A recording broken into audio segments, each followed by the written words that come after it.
Right, this is going to be the newest episode of Summoning Insight, that show where we attempt to talk about every major region in League of Legends, even though, as you notice, much like Riot myself, I'm losing a bit of interest in LTA, so we just do the occasional big marquee thing. And this is something of a sign, by the way, of what LTA should be, Yamato. It shouldn't actually be a competitive League of Legends sports-driven league. It should obviously just be WWE, because what are the most important things that can happen in LTA? Someone says something stupid in an interview. Whippo opens his microphone. Doublelift turns on a webcam. These are the big. That's better than having like ZVZ, mate. You know what I mean? Like you could have like Ryu versus Faker, and it wouldn't be as good. Like it's if Whippo just goes, here's what I actually think. You go, fucking hell, I'm in. Just get me in. Like that's me more locked in than a Team Liquid versus FlyQuest bagger ever will, mate. But we will cover it all. And the beauty of covering all the regions is each fan in every region just tells us we know nothing, don't watch the games, are frauds, shouldn't even be allowed on shows. So why don't you talk about all of them? At that point in time, we may as well just talk about everything in League. It's all good.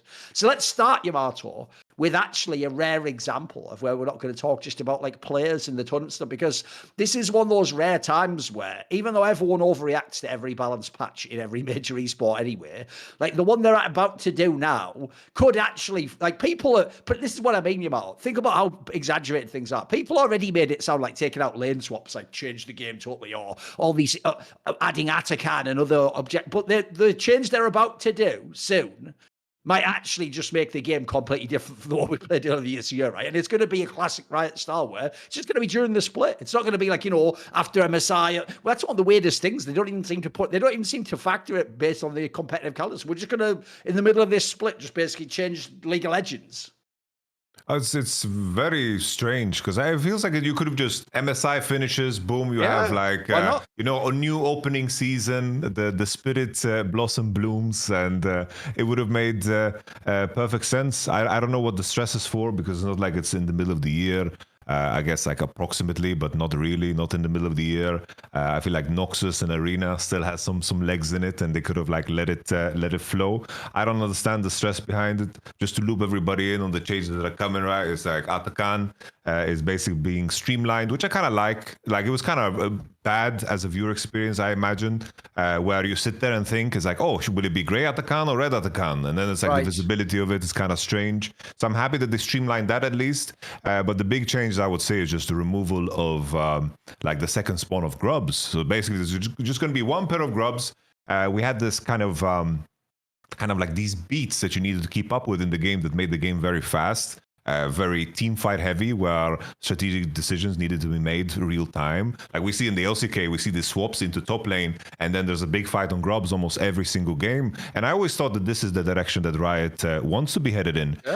But now they're taking a step back, kind of creating a circumstance where teams get to scale and teams get to take their time, because basically they're moving 6 grubs. You can only have 3 grubs. They spawn at, I believe I've heard 8 minutes or 10 minutes is what they presented, which means we're basically going back to the era of League where you just lane bot hard, full laning into bot, make sure your support gets level 6, and then you cross through mid lane into the Rift Herald like we saw in the past, where everything was about the 8-minute Rift Herald and your support couldn't miss XP. So I think we're just moving in a direction. I feel like Riot is subtly trying to make Gumayusi as relevant as possible, making everything about bot lane phase as much as possible. They're trying to throw them bones. Joe Marsh is doing his best as well to put in Gumayusi, but there's just two big forces here at play that are impacting the idea of Gumayusi playing. So I think we're just going to move into bot lane is going to be super important, fighting bot lane all the time,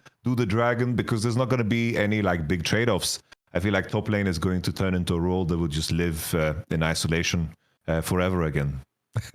By the way, 2 things. One is just randomly, I was just laughing because actually when I went on Gamepedia, bizarrely, one of the like geolocated ads on the side is actually like that Diddy documentary that's going to be on like HBO or something. Yeah. So, but the problem is when I saw it, I just thought of that stupid tweet where when Don Jake tweeting about Dom and called him "I will diddy-nate" or something, and then Dom was just like, "Actually, I think we need to not be referring to me as I will diddy-nate." So already that's cracked me up anyway. And then the other thing is, it's like they've actually done the meme, Yamato, because if you asked me, this is actually a famous thing I used to do on CS desks back in the day, is you get those hosts where they're just super optimistic about everything in the game. So you as an analyst are trying to tell them, like, look, this is actually like a really big mismatch, this match. Like, Team A is like 10 times better than Team B, and it's definitely going to be a 2-0. They'll do that thing where they're like, but surely there's some way though. Like, how do you think Team B could overcome them? But they're like, they don't realize you're really picking like a too extreme an example. So what I used to do, Yamato, is just make it comedic. Like my joke would be, there are ways. You could like call on the gods. You could do a voodoo spell. You could sacrifice your own. And the joke is you make a stupid answer, right? It's like we have a saying in England, right, that goes, ask a stupid question, get a stupid answer. So if someone had asked me, Yamato, right, well, how does Gumayushi actually get to like a world-class level now and be relevant against the T1 should play him? I would sarcastically tell him, I guess you better just change the whole game. And then Riot's like, hey, take note of that. Hey, he's a fucking thinker, him. I didn't even realize that. You're right. Why don't we just fucking fix the whole game? Yeah, like, what? Because by the way, if you don't know, guys, there's another thing. We're going to build this out into a meta context, and we're going to talk later about the T1 match, because we'll do that as the first region.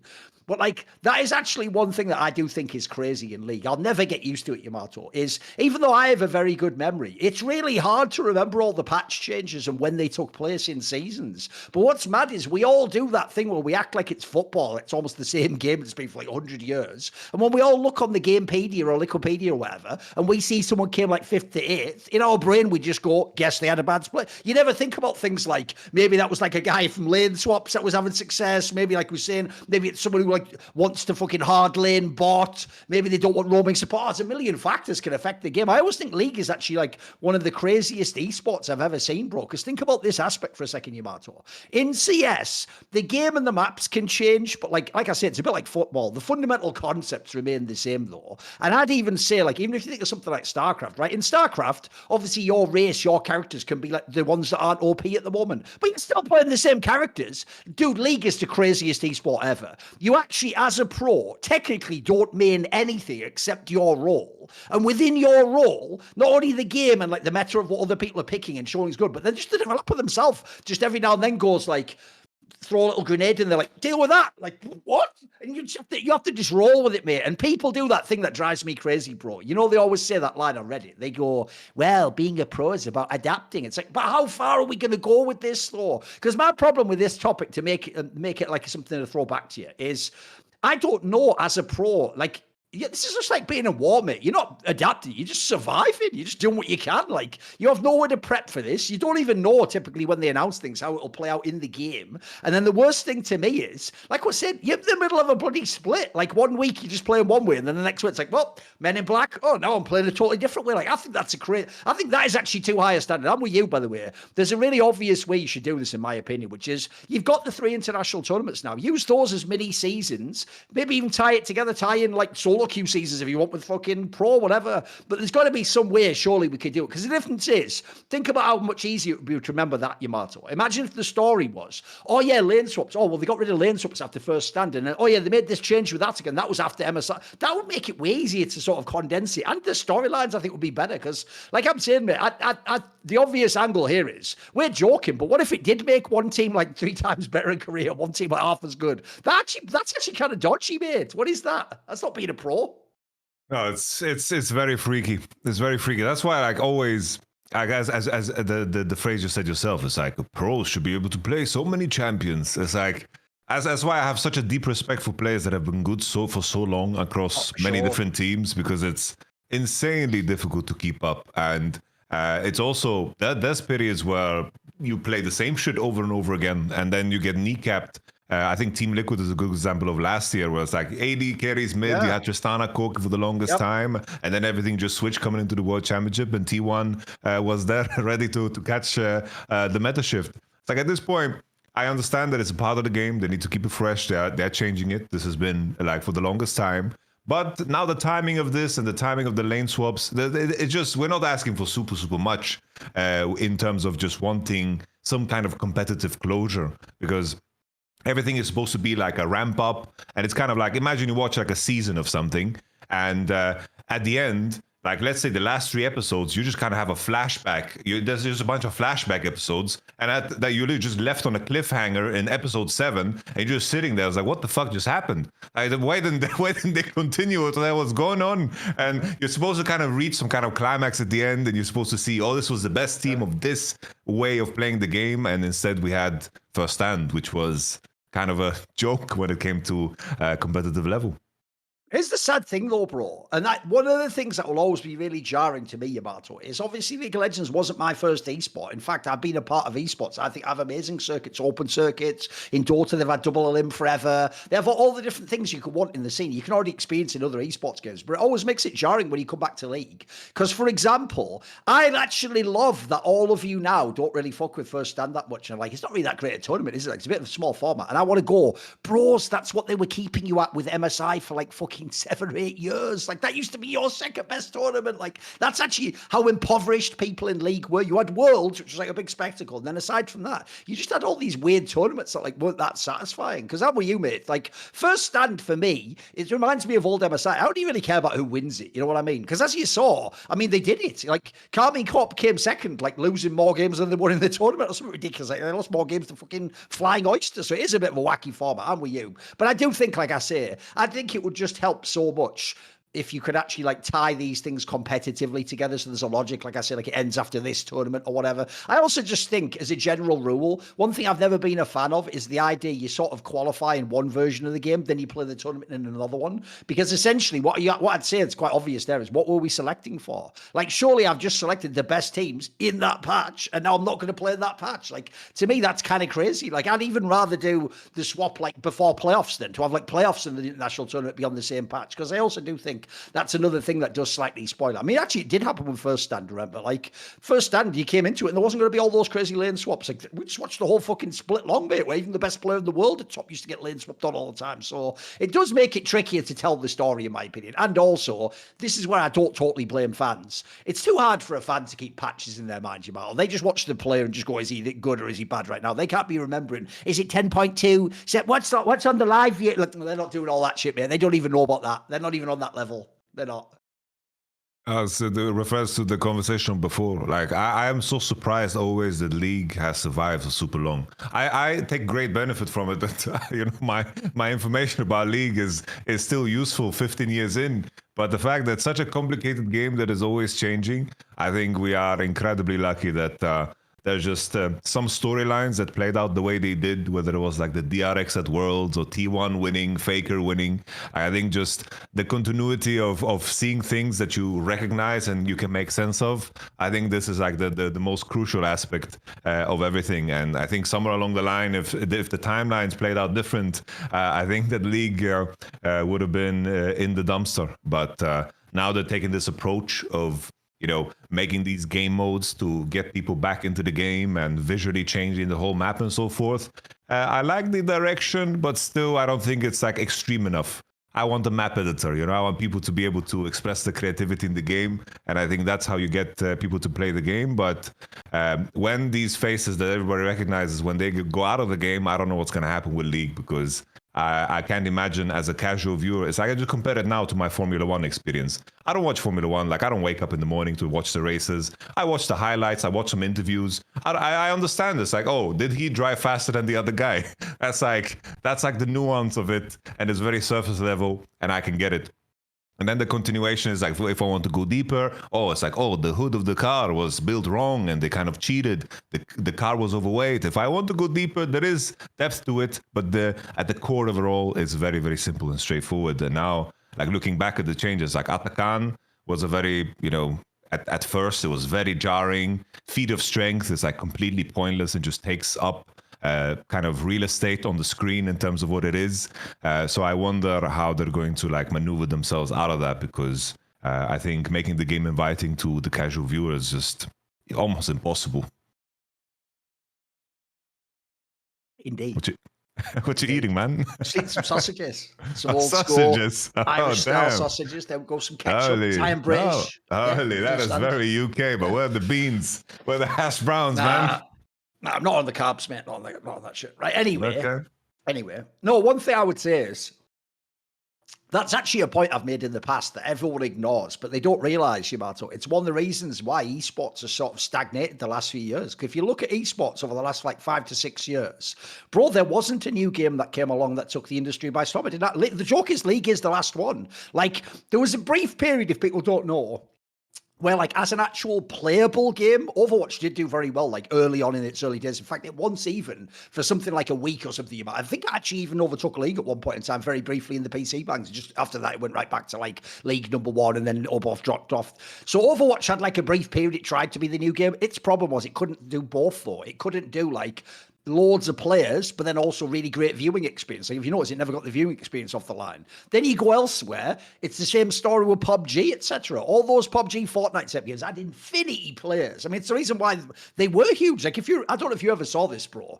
Well, at one point, those esports was so huge for making streamers. They did a commercial for the NFL, bro, during the Super Bowl, where fucking Ninja was in it, and it was all like NFL Hall of Famers. Like, is Ninja here? Oh my god, Ninja! Like, and I remember watching it. Like, am I in a fucking alternate universe? Am I like trapped in a mind prison being tortured right now or something for like secret information and CIA black site? Like, what's going on? So you do expect, right, eventually some game's going to come and take over from League, etc. But one of the reasons I actually think it hasn't happened yet, Yamato, is one, you do need, like I say, you need sort of a game that somehow bridges both. It's got loads of players and it's got a good viewing experience. I've always said, actually, what people don't know about League of Legends is the viewing experience clearly is not as intuitive as games like Call of Duty, Counter-Strike, etc. Games that are Valorant, games that are a lot easier to just watch. It's just that it has so many players, or it did at its height, that you can still get a decent percentage. You don't need as many conversions from Counter-Strike as you do in Counter-Strike or in League, because there's just a bazillion people play the game. But the problem you have is this. What you're talking about, I once wrote an article about this, is where every single major esport came from. So if people don't know, Overwatch basically is Team Fortress, and Team Fortress comes from originally as a Quake mod, then as a Half-Life mod when they had Half-Life, and Half-Life itself, by the way, is modified on the Quake engine. Then if you ask about Counter-Strike, well, Counter-Strike itself was a Half-Life mod, which is Quake engine, so that Counter-Strike essentially comes from Quake. Then if you go along, League of Legends is Dota All-Stars, which was a mod of Warcraft 3. You get, like, the joke is almost every major esports game essentially started as someone else in a sandbox type mode or a developer kit, just making a mod or a level even. The weirdest one ever, dude, will always be Dota. I'll give you a quick example, Yamato. I wonder how you initially found League in Dota. Because here's what happened. Back in the day when I used to work for SK Gaming, it was like their editor-in-chief and shit, Dota was like the big game, but only for fun. It wasn't like a big esport. It had like a very small, like, it was a very niche esport. People don't know. It was like tournaments in like Eastern Europe and fucking China and shit. It wasn't like a massive one at like World Cyber Games or whatever. And what you used to do, the real joke was, Dota was considered the game almost like Among Us that you play with friends when you're not doing your relay sport game. So if you're a Counter-Strike pro, and all day long you're slaving away at strategies, tactics. If you're a Quake pro, 1v1, time in the armors. After that, you go, oh, fuck it, I'll tell you what, I'll have a break now. Play a bit of Dota, fuck around. And by the way, it was shit back then. They had no client, so it was like, you'd be in an IRC channel, you get like the 10 people together for the game, one person crashes out, like, or just rage quits like 5 minutes into the fucking game, so that's just ruined, waste of half an hour. Like, mate, this game, I don't think people realize, we're talking now like a decade and a half later where it's enormous, the biggest game ever in the history of esports. We even look now, even when it's like declining, it's still huge. This game, no one would ever have predicted this would become the next big game, Yamato. It's just because whoever made that original fucking weird mod, it just, like I say, like almost like an Among Us, it just had like grassroots, it just took off. It just became super popular. And actually, for years, a lot of people thought, how will we ever show this on screen? Like, this is always just going to be a casual game. It'll never be like, the esport, which is why, to me, I think people should never take it for granted that you need these options, like you're saying, to allow creative people to like come up with new ideas. Because for all we know, that might be the next big esport game. Maybe they invent something in the game now that like the obvious joke would be, in the same way as if people don't know, Dota basically is in Warcraft 3, you have these champions, like these heroes that are the big character that can do all the, it's like just controlling one of them, whereas in Warcraft 3 you control that and all your little workers, you have a whole army. So for all you know, for real, the next big esport game could unironically be some like 2v2 version of League of Legends that someone comes up with, some like genius interactions, like Tekken tag style or some shit, or maybe ults can do shit off each other, whatever. But you know what I mean? Like, people underestimate, like, no one really plans these games. It's why even when we talk about Riot, by the way, I have a hard time, because like there's luck involved with them getting the game big. They didn't sit down in a boardroom and plan out how this game would grow. Like, a lot of it was just, they just worked with what they were doing. It's more like managing the weather to me, mate. You don't know if it's going to fucking rain or something. You just deal with what happens that day. No, it's. I think also the fact that all of these mods are coming from the purest place, because it always seems like when companies grow to a certain size, there's no way you can keep up with making a game that is of that size, because you have like an active like player base, and the other games there's going to be like transfer, and then you're sitting there. You need to make like a project that size and somehow keep up with what the trends are that can change on a day-to-day basis. Because now it's like for players to get involved in a game, like there was this game called Supervive that was released. I think it's a very fun game, but it didn't take off because the timing of it was horrible. It was like right before, I believe, the World Championship, and Supervive was created by like former rioters. Very, very good game, very receptive, of course, developers too, that are changing the game, tweaking the game over and over again. But Marvel Rivals also came out at the same time, and they just managed to capture, like the new audience. I think there was another game that was released same time, and then all of that effort, years of potential work to set up this game and to create this game, just because of the timing, you just don't manage to capture any social energy. And I think now more than ever, it's like people have very little attention spans, and if a game is not rewarding to put time into in terms of first, like if a lot of people play, if no people play that game, there is nothing cool about being good at the game. That's like always first. But then second, if there is no instant gratification, people move on really, really quick. And I think the main thing there is just I wonder if everything is just going to move. If we think about the younger generation, like everyone's just glued to a phone. It's like everything is just going to be like phone games, gotcha, gotcha, gotcha, because that is, of course, what makes money. And I can definitely see a world where there is no, there is no next layer, because what Riot is doing is just they're trying to capture the audiences that are already there. Like the Valorant, they're trying to compete with the shooters. League of Legends, they won the MOBA genre, and then of course the next layer here is that they're trying to conquer the fighting game genre. And what's going to happen with the MMO, I don't know. Like, it seems like every big company is just fucking so frightened of building an MMO, because it just seems absurdly expensive and extremely risky. Because now, like, people that play World of Warcraft do so because they've played it for 15 years. Like my mother has played the same mage and has every reputation exalted. She's not going to move on from World of Warcraft. Yeah. She has committed too much time into her character, and then it just gets to a point where you've invested so much time into something, you don't want to move on. It's just like the gambler's fallacy. You need to fucking keep putting time into it. Let's do it then. As you referenced earlier, the joke is this is like another wrinkle I didn't need, Yamato, in the whole Smash Gumayusi saga. That at this point in time, the worst thing about this, it's why I've almost formulated a new theory, which is part of me thinks, was this somehow 7D Jenga chess? Did T1 figure out that if you instead make the drama, like, who was it this week? Is it Gumayusi? Is it Smash? Is it because of then you then it distracts from the fact that they're not the best team anymore? Because then the drama becomes who should play. And you notice the worst part about that drama, unfortunately, Yamato, is it is implied that if you lose the game, you fielded the wrong player, which I hate. Like, the reason I'm thinking of this is because if you watch this series that they just had against Hanwha Life, that's just a straight up loss. They're just better than you. Like, by the way, when I watched that game, I was never watching it thinking, fuck, if Gumayusi had been here on his jigs. Like, I was never thinking that for 1 second. Like, what's sad is, I actually do. Listen, because Gumayusi has won championships, I told you, I think he should be a starter in LCK. The problem, I think, is, at the moment, with how they have the Doran set up, it just makes more sense to play Smash for me. It just looks like the benefit for their team. In fact, when he's in the game, even in losses, he often plays quite well, I think. By the way, there's another thing I hate about this. I think Dom took this angle, but I agree with him. This guy's a rookie. Whenever you think about how like Pays came in a Gen G, if a rookie plays this well, we're supposed to be fucking loving them, guys. Like this is the future of the game. Think about what we've all talked about for years. That you referenced it earlier. We're all scared that like the Vipers and the Fakers and the Gummies, they leave the game eventually, and then it's just some guy you've never heard of on DRX or something. No, this player already, by the way, he's got fucking swag. His game is really good for an ADC. He's even the aggressive type. You can play whatever champions you want. Like the sad thing to me is, I don't see how they resolve this. I think they're going to keep doing it, Yamato. I think when they lose, it's going to have to be like, right, for at least a game, Guma has to come back in so fans don't feel like, he's being bullied or he's not allowed to play.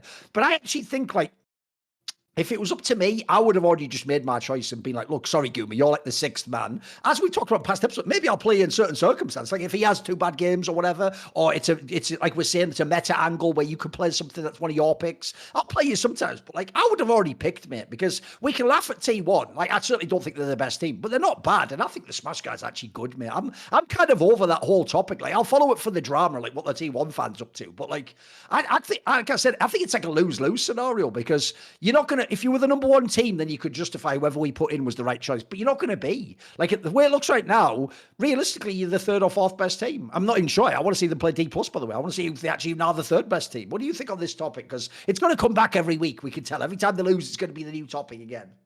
I feel like in terms of like the nuggets of information we've gotten. So first, there was like that post where someone said that they had inside information that basically the coaching staff basically said that if they don't get to MSI, that they will basically leave their post. I don't know how substantiated it is because it was just a rumor, right? It was just a rumor. I'm not willing to believe it. You know, I'm not willing to believe it, but I guess we are covering T1 every week, you know, so we throw that out there, you know. It was like an FM Korea post, you know, it's like trust me type sources, you know, saying that they're going to fall on their sword if they don't get what they do. And then there was the nugget of information that Korea shared in an interview he did, I believe, post series against, I believe, Nongshim, where he said that they basically had close to no practice with Smash when they subbed them in. So basically say that, we need to figure out how to play together as a team.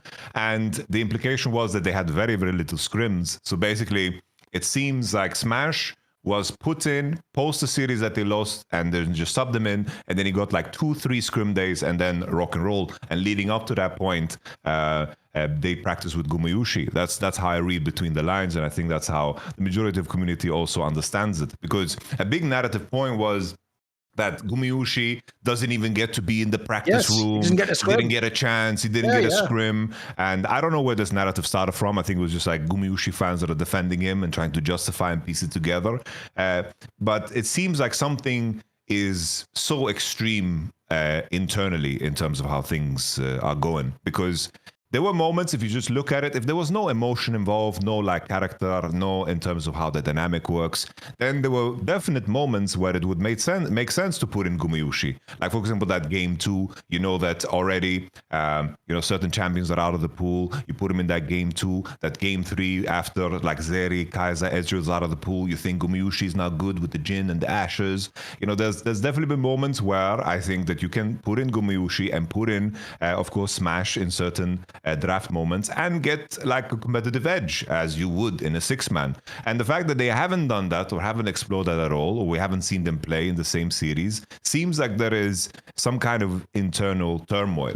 And I want to bring people back all the way to when they had that whole coach circus with Danny and Kim. A big move that T1 did was that they moved in the direction of giving players more power and more say, especially someone like Faker that has tenure. That's why they put in Bengi as a coach who eventually like left his post and so forth. I cannot imagine a world where if Korea and Faker as players on this team, if they wanted Gumayushi to play, that they don't have anything to say about it. By the way, that's also Monty's theory. Monty's theory is the reason all these old T1 junglers were the coach is because just like in the game, Faker just used to tell them what to do. Yeah. It's like he's like that's like his secret proxy to be the coach and still play Yamato, which I thought I think he might be right. It's something to that. I think there is. I believe it fully. You know, there was that move that they wanted to have someone, you know, a player that they could trust, because in their draft, in their preparation, you can see it was very, very player driven. I think in a lot of cases, there's no coach that would think of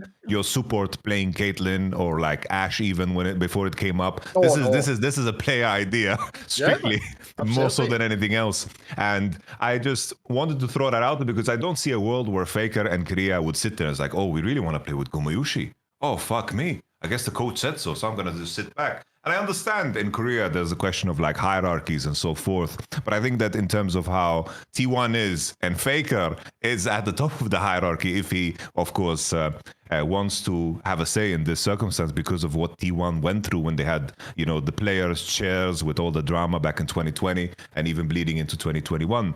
So those pieces of information just seems to me like there's something internal. And another notion the fans always talk about is like, oh, so he played one series and they benched him and he lost. Obviously, we need to bench Smash now because he lost against How Alive. It's a crazy thing to assume that T1, who has worked with Gumayushi for 4 years, that they are not working with a lot more data than what is available in the public. It just seems so blatantly and intentionally blind. I think it's just the Gumayushi fans that I understand. They will really, really want to see him play, and they're going to rationalize it in any shape or form because the conspiracy theories are crazy. It's like, oh, Koma wants to intentionally ruin Gumayushi's career. He wants to push him on the wayside. I was like, what the hell? Like, what's the gain here? Like, it's usually just Occam's razor, you know? It's like, you know, Gumayushi probably didn't perform in the scrims. He didn't, you know, is not meshing well with the roster. They think that, you know, with Doran, they need to switch things up. It's usually something very, very simple. I don't know if we talked about it on the last episode, but there was also the Korea getting the feedback from Tom, because Korea is not allowed to stream because of his military service. Okay. And his POV was restreamed by, I believe, I don't know if it was Smash or Doran, and they were restreaming it. And Tom had no idea that the coach had no idea that Korea was being streamed. Okay. So he wrote to him pretty much. He received feedback about game 2 and 3, his Caitlyn and Corki game, and his response was, did no one else play bad on the team? Was I the only one that played bad on the team? And that was the message that was written, implying that Gumayushi was being very defensive when he was getting feedback. So right. With these nuggets of information, you know, like there seems to be some internal turmoil, and it seems like, you know, after this series, after Joe Marsh did this move, I imagine the team came together as a collective and said, we should play Smash, like we want to fucking succeed. Because it was so sudden, and there seems to be no hints or no signs of Gumayushi playing again. So it seemed like, oh, Gumayushi put in, he's going to play no matter what, he's scrimming and he's playing. And then it seems like fucking the T1 coaching staff and the players just came together and said, you know, we want to play Smash. But I'm speculating, of course, but you know, you can kind of see the whole image here with the small puzzle pieces, you know, just some corner here, a nose here. It's like, oh, it's the Mona Lisa. We can see it. We aren't too blind. We can read between the lines. By the way, I even actually hate that whole angle fans took of like, he's not even getting a chance to scrim to get his spot back. That is not the way it has ever worked in esports that are team games like Counter-Strike and League of Legends. In fact, in history, it's very, very rare you ever have a real 6-man lineup. Like, typically what you have is this. Even a 6-man lineup tends to be Yamato. I don't really choose the 6th guy. Ideally, I'd have the main 5 starters, but the 6th guy is there to keep someone in check. Like, either you're playing too badly, so like Bengi and fucking Blank or whatever, I'll bring him in instead if you play badly, or it's like this is a rookie and you're like the older player, and it's like you have to keep your level up because this rookie's trying really hard and he wants to get in the team. Even then, bro, you never give them equal scrim time. In fact, what you typically tend to do is the player you're less likely to play, he just gets the odd scrim at the end, you know, like he gets one in the block, or he gets one against the bad team, or he just gets to play if someone else is busy or some shit like that, you know. Like, this idea that people have, it's how you know Yamato that it is Gumayushi fans. They're thinking of him as a person, and obviously they want him as a person to get a chance to play like an anime and like prove he's good still. But what they're missing is it's already taking time away from whatever the main lineup is if he doesn't start, if you give him scrims. So that's not even, unfortunately, a reasonable expectation for the team. I understand why you, the fan, and why Gumayushi would want that, but put it this way, here's the food for thought. Imagine the shoe was on the other foot, as we say in English, right? Imagine Guma was the starter and Smash was the one who wanted to get into the team, right? Would they suddenly think it was fine to take away a bunch of Gumayushi scrims with the team so Smash could play a bit? Even though, in this logic, he's not even going to get in the team. He's not the one we're choosing. No, they would understand surely that the best practice for T1 is play with the real lineup, unless you actually plan to put that guy in. So I think it's fucked on either side, mate. That's not the way it ever worked. And the only condition I would say is this, and I don't think this is the case based on what we've seen. I think this would have come out by now.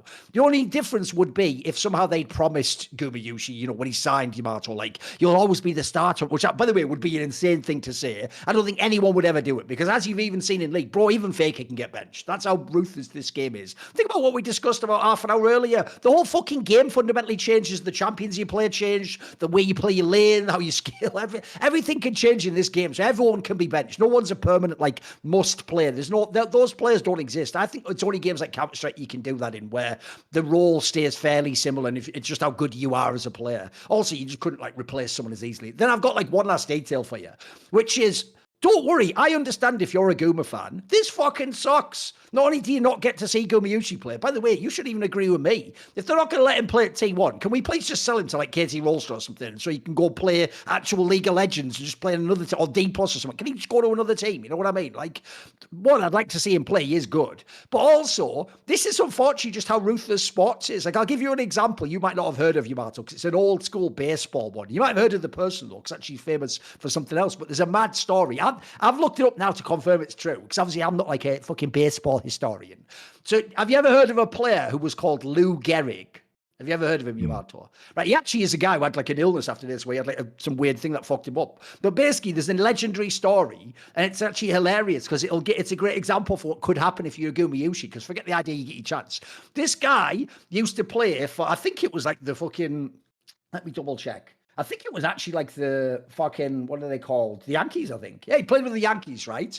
And when he played for the New York Yankees, this is in like 1925 or something, bro. He was actually stuck behind another player called Willie Pip or something. Wally Pip was the name of this guy, who was like a champion, you know, had like home run championships. And he'd like been one of the top players. And what happened is this guy one day came along and was like, oh, I've got like a headache and I feel ill. So they took him out and put this Lou Gehrig guy in. And the joke is, Yamato, the Wally Pip guy, who would be like a top player, never got to play again for the Yankees because the Lou Gehrig guy was just so good. And in fact, the Lou Gehrig guy then set the record for most consecutive games ever played in a career and played for the next 14 straight years in that position. And the other guy just never got his spot back from having that headache that one year. That's sports, bro. Like, if you're a Guma fan, do you listen to that? 14 years. Like, that's sports, bro. Like, you lose your spot. By the way, when I was a boy, here's maybe a better example for you. When I was a boy, I used to worship the Italian striker, Roberto Baggio, right? And he used to be the man for Juventus, if people don't know. And then for Real, same thing happened, right? What happened was there was a period where his form wasn't as good, and they let this young kid off the bench play Yamato, just some little dickhead called Alessandro Del Piero. The same thing happened. He just became like the man at that club after that, was like just got, and they fucking sold Baggio like a season later or something, mate. Like, I think they sold him to Milan or something. Like, this is unfortunately, by the way, I'm purposely picking like mega players here, not like bombs that, you know, on the end of the bench and they just get replaced. You can even be a top player, mate, and if the team goes the other way, not only might that even be right, which I know is hard to comprehend, but it's just, unfortunately, that is the fairness. Because like I say, if you spin it back the other way, that can also happen the other way around. You can be the nobody guy who's on top, and then the legendary guy gets back in for one game and proves himself. So I think the sad thing about this is, like I say, I don't feel like we're even having a discussion every week of who's actually better. Like, I don't even feel like Guma fans say that anymore. That's why they just appeal to weird emotional things like, yeah, but imagine how Guma would feel and he's not even getting a chance and his teammates are ignoring him, and all this like weird soap opera shit where it's like, to me, I'm sorry, I'll give you the analogy, okay, Yamato. I'm one of the only English people, I'm wearing the shirt right now, who actually thinks he has the solution to all of the England football team problems. You know what they do, Yamato? You know, they go, wow, another golden generation. Of course, the problem is you can't play everyone at once, but then everyone goes, but I'm going to try. And I always go, no, just think of it like a club team. Pick the players that are the best to win this game. And if that means, by the way, like a world-class midfielder who just won't fit with the other two has to sit on the bench, well, then that sucks for him. It does. But to make the team best, we have to pick who is best today to go into the server, into the pitch, as it were. So to me, it's the same thing with T1. Like, if people want to make an argument for me that when Guma played, I think you'll have a hard time, that he was doing awesome and doing better than Smash, do that argument if you want. We can have that discussion all day long. But if you want to talk about how, like, what is T1's best chance to win, even though they just lost this Hanwha Life series, mate, I think they would lose even harder if they didn't have fucking Smash in, mate. Like, that, he's actually a real win condition. Like, I'm actually very impressed with him as a player. I think he's a legit talent, mate. I was looking at this series, the most confusing part was just T1's preparation. It was just so confused and all over the place that they didn't really have a chance to even play, because I was excited for this matchup. It should have been good. Hanwha Life wasn't looking that sick. It should have been a close match. It's like if you were rolling up to a match and you play against Peanut, Zeka, and fucking Zeus, and they have Jay Sejuani Yon 123. What the fuck have you done with your preparation? It's like, what on earth is your preparation? It's so damn silly. And then they had the Pantheon pick on 5 into MF Shrel that was also completely atrocious. And then, of course, the follow-up when they played Kalista Ashe, far beyond its expiration date into the Renata. I get it.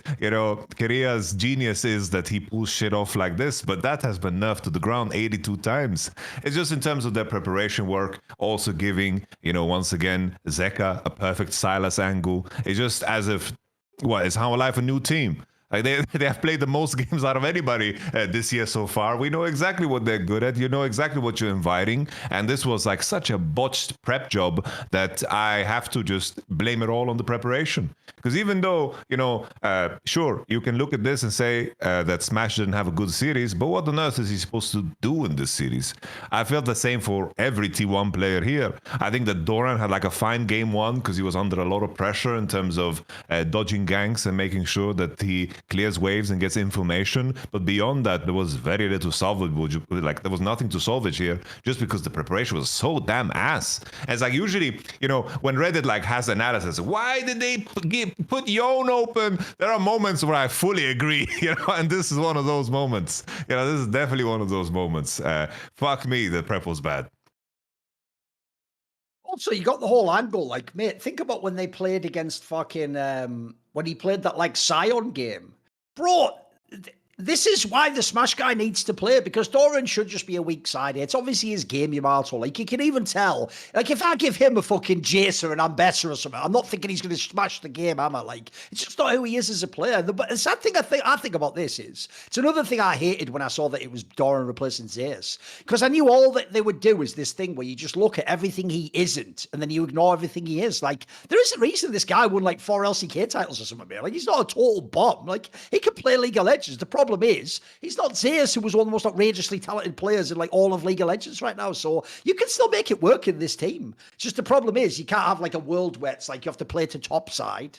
Like, how's that going to work? I just don't think that's why the Guma Yushi angle also is awkward, because I also think it's not just Guma versus Smash. It's like the Thorin factor is a big deal. Like, Guma worked awesome with Zeus. I always thought that was like a fucking, that combo was just, you almost thought that was like GM'd to be that way. It wasn't. Like, they just happened to get that as what worked. But I always thought that one of the cleverest things to me about those T1 squads, Yamato, is they clearly weren't ever the best team in the world. But the way they were like function together, they could be more than the sum of their parts, that classic cliche, like, which is a hallmark of great teams. So this one, unfortunately, this T1 doesn't even have that essence, if you know what I mean, mate. They just look a lot more like like you're saying, you can actually look at them like, take the nameplates off. They're just a normal team. They draft like the normal meta pick champions. It's just whether they're any good on it. And unfortunately, flip a coin. Some of them are good, some of them aren't. And I'm with you as well, by the way. Another thing that's a nightmare right now with all this ADC swap is this isn't the time period where Kerry is like revolutionizing the meta and doing some genius stuff. Like, he's just stuck like everyone else, mate. He's just playing support. Like, there's nothing. I don't know what more people want for it. I don't think people realize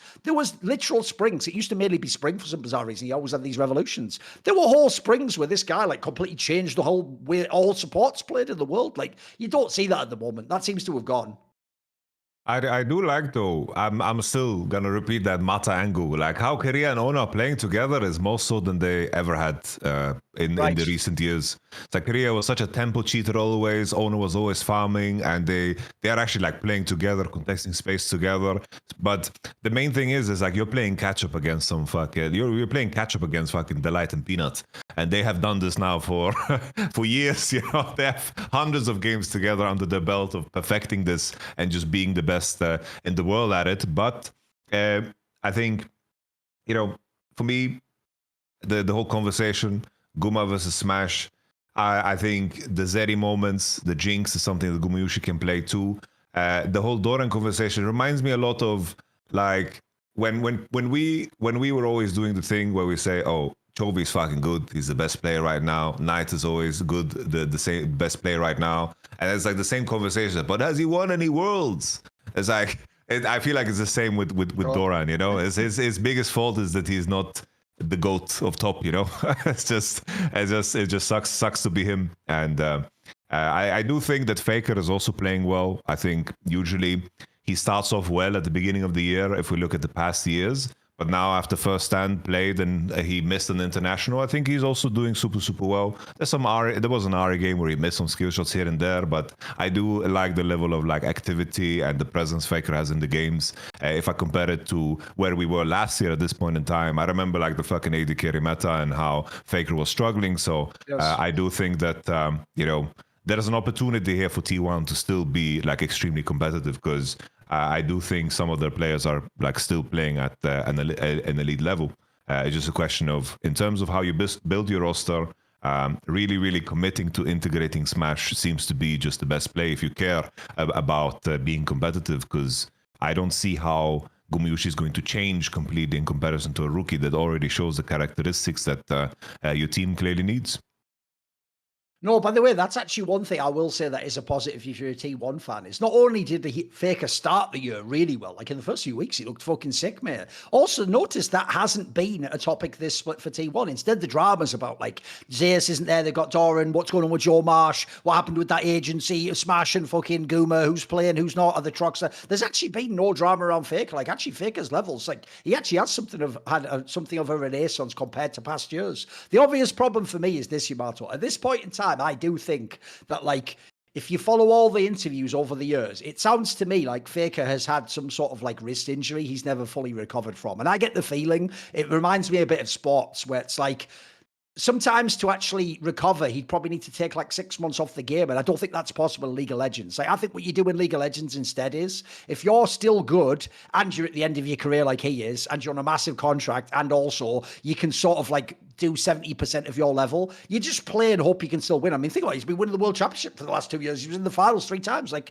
this actually happened to one of my favorite players, Kobe. If people don't know, on the last 3 championship runs he went on, where he made the finals 3 times and won twice, he actually had an injured shooting finger. And even though that was fucking him up, he had to like change his shooting form. He waited until after that whole run was over to get it actually dealt with, because he knew if he gets it dealt with and like recovery takes twice as long, that'll mean you don't come back until like partway into the season. Then your team doesn't win enough games, and you go in the playoffs. You have like, you don't have the home court advantage, so it's harder to win in the play. So basically, what he understood was you should sort of wait until he finished winning, and then you get one last crack at that. If you're Faker, you probably never get that. So I have to say, unfortunately, it's actually summer when I'm going to be most concerned. Because if you look, it was always the summers he was the worst in Yamato. He was always really good in spring sometimes. He even could be pretty good around MSI. And then at the end, he'd peak towards Worlds. But that middle part, mate, after MSI to actually starting Worlds, that was some of the worst times you've ever seen.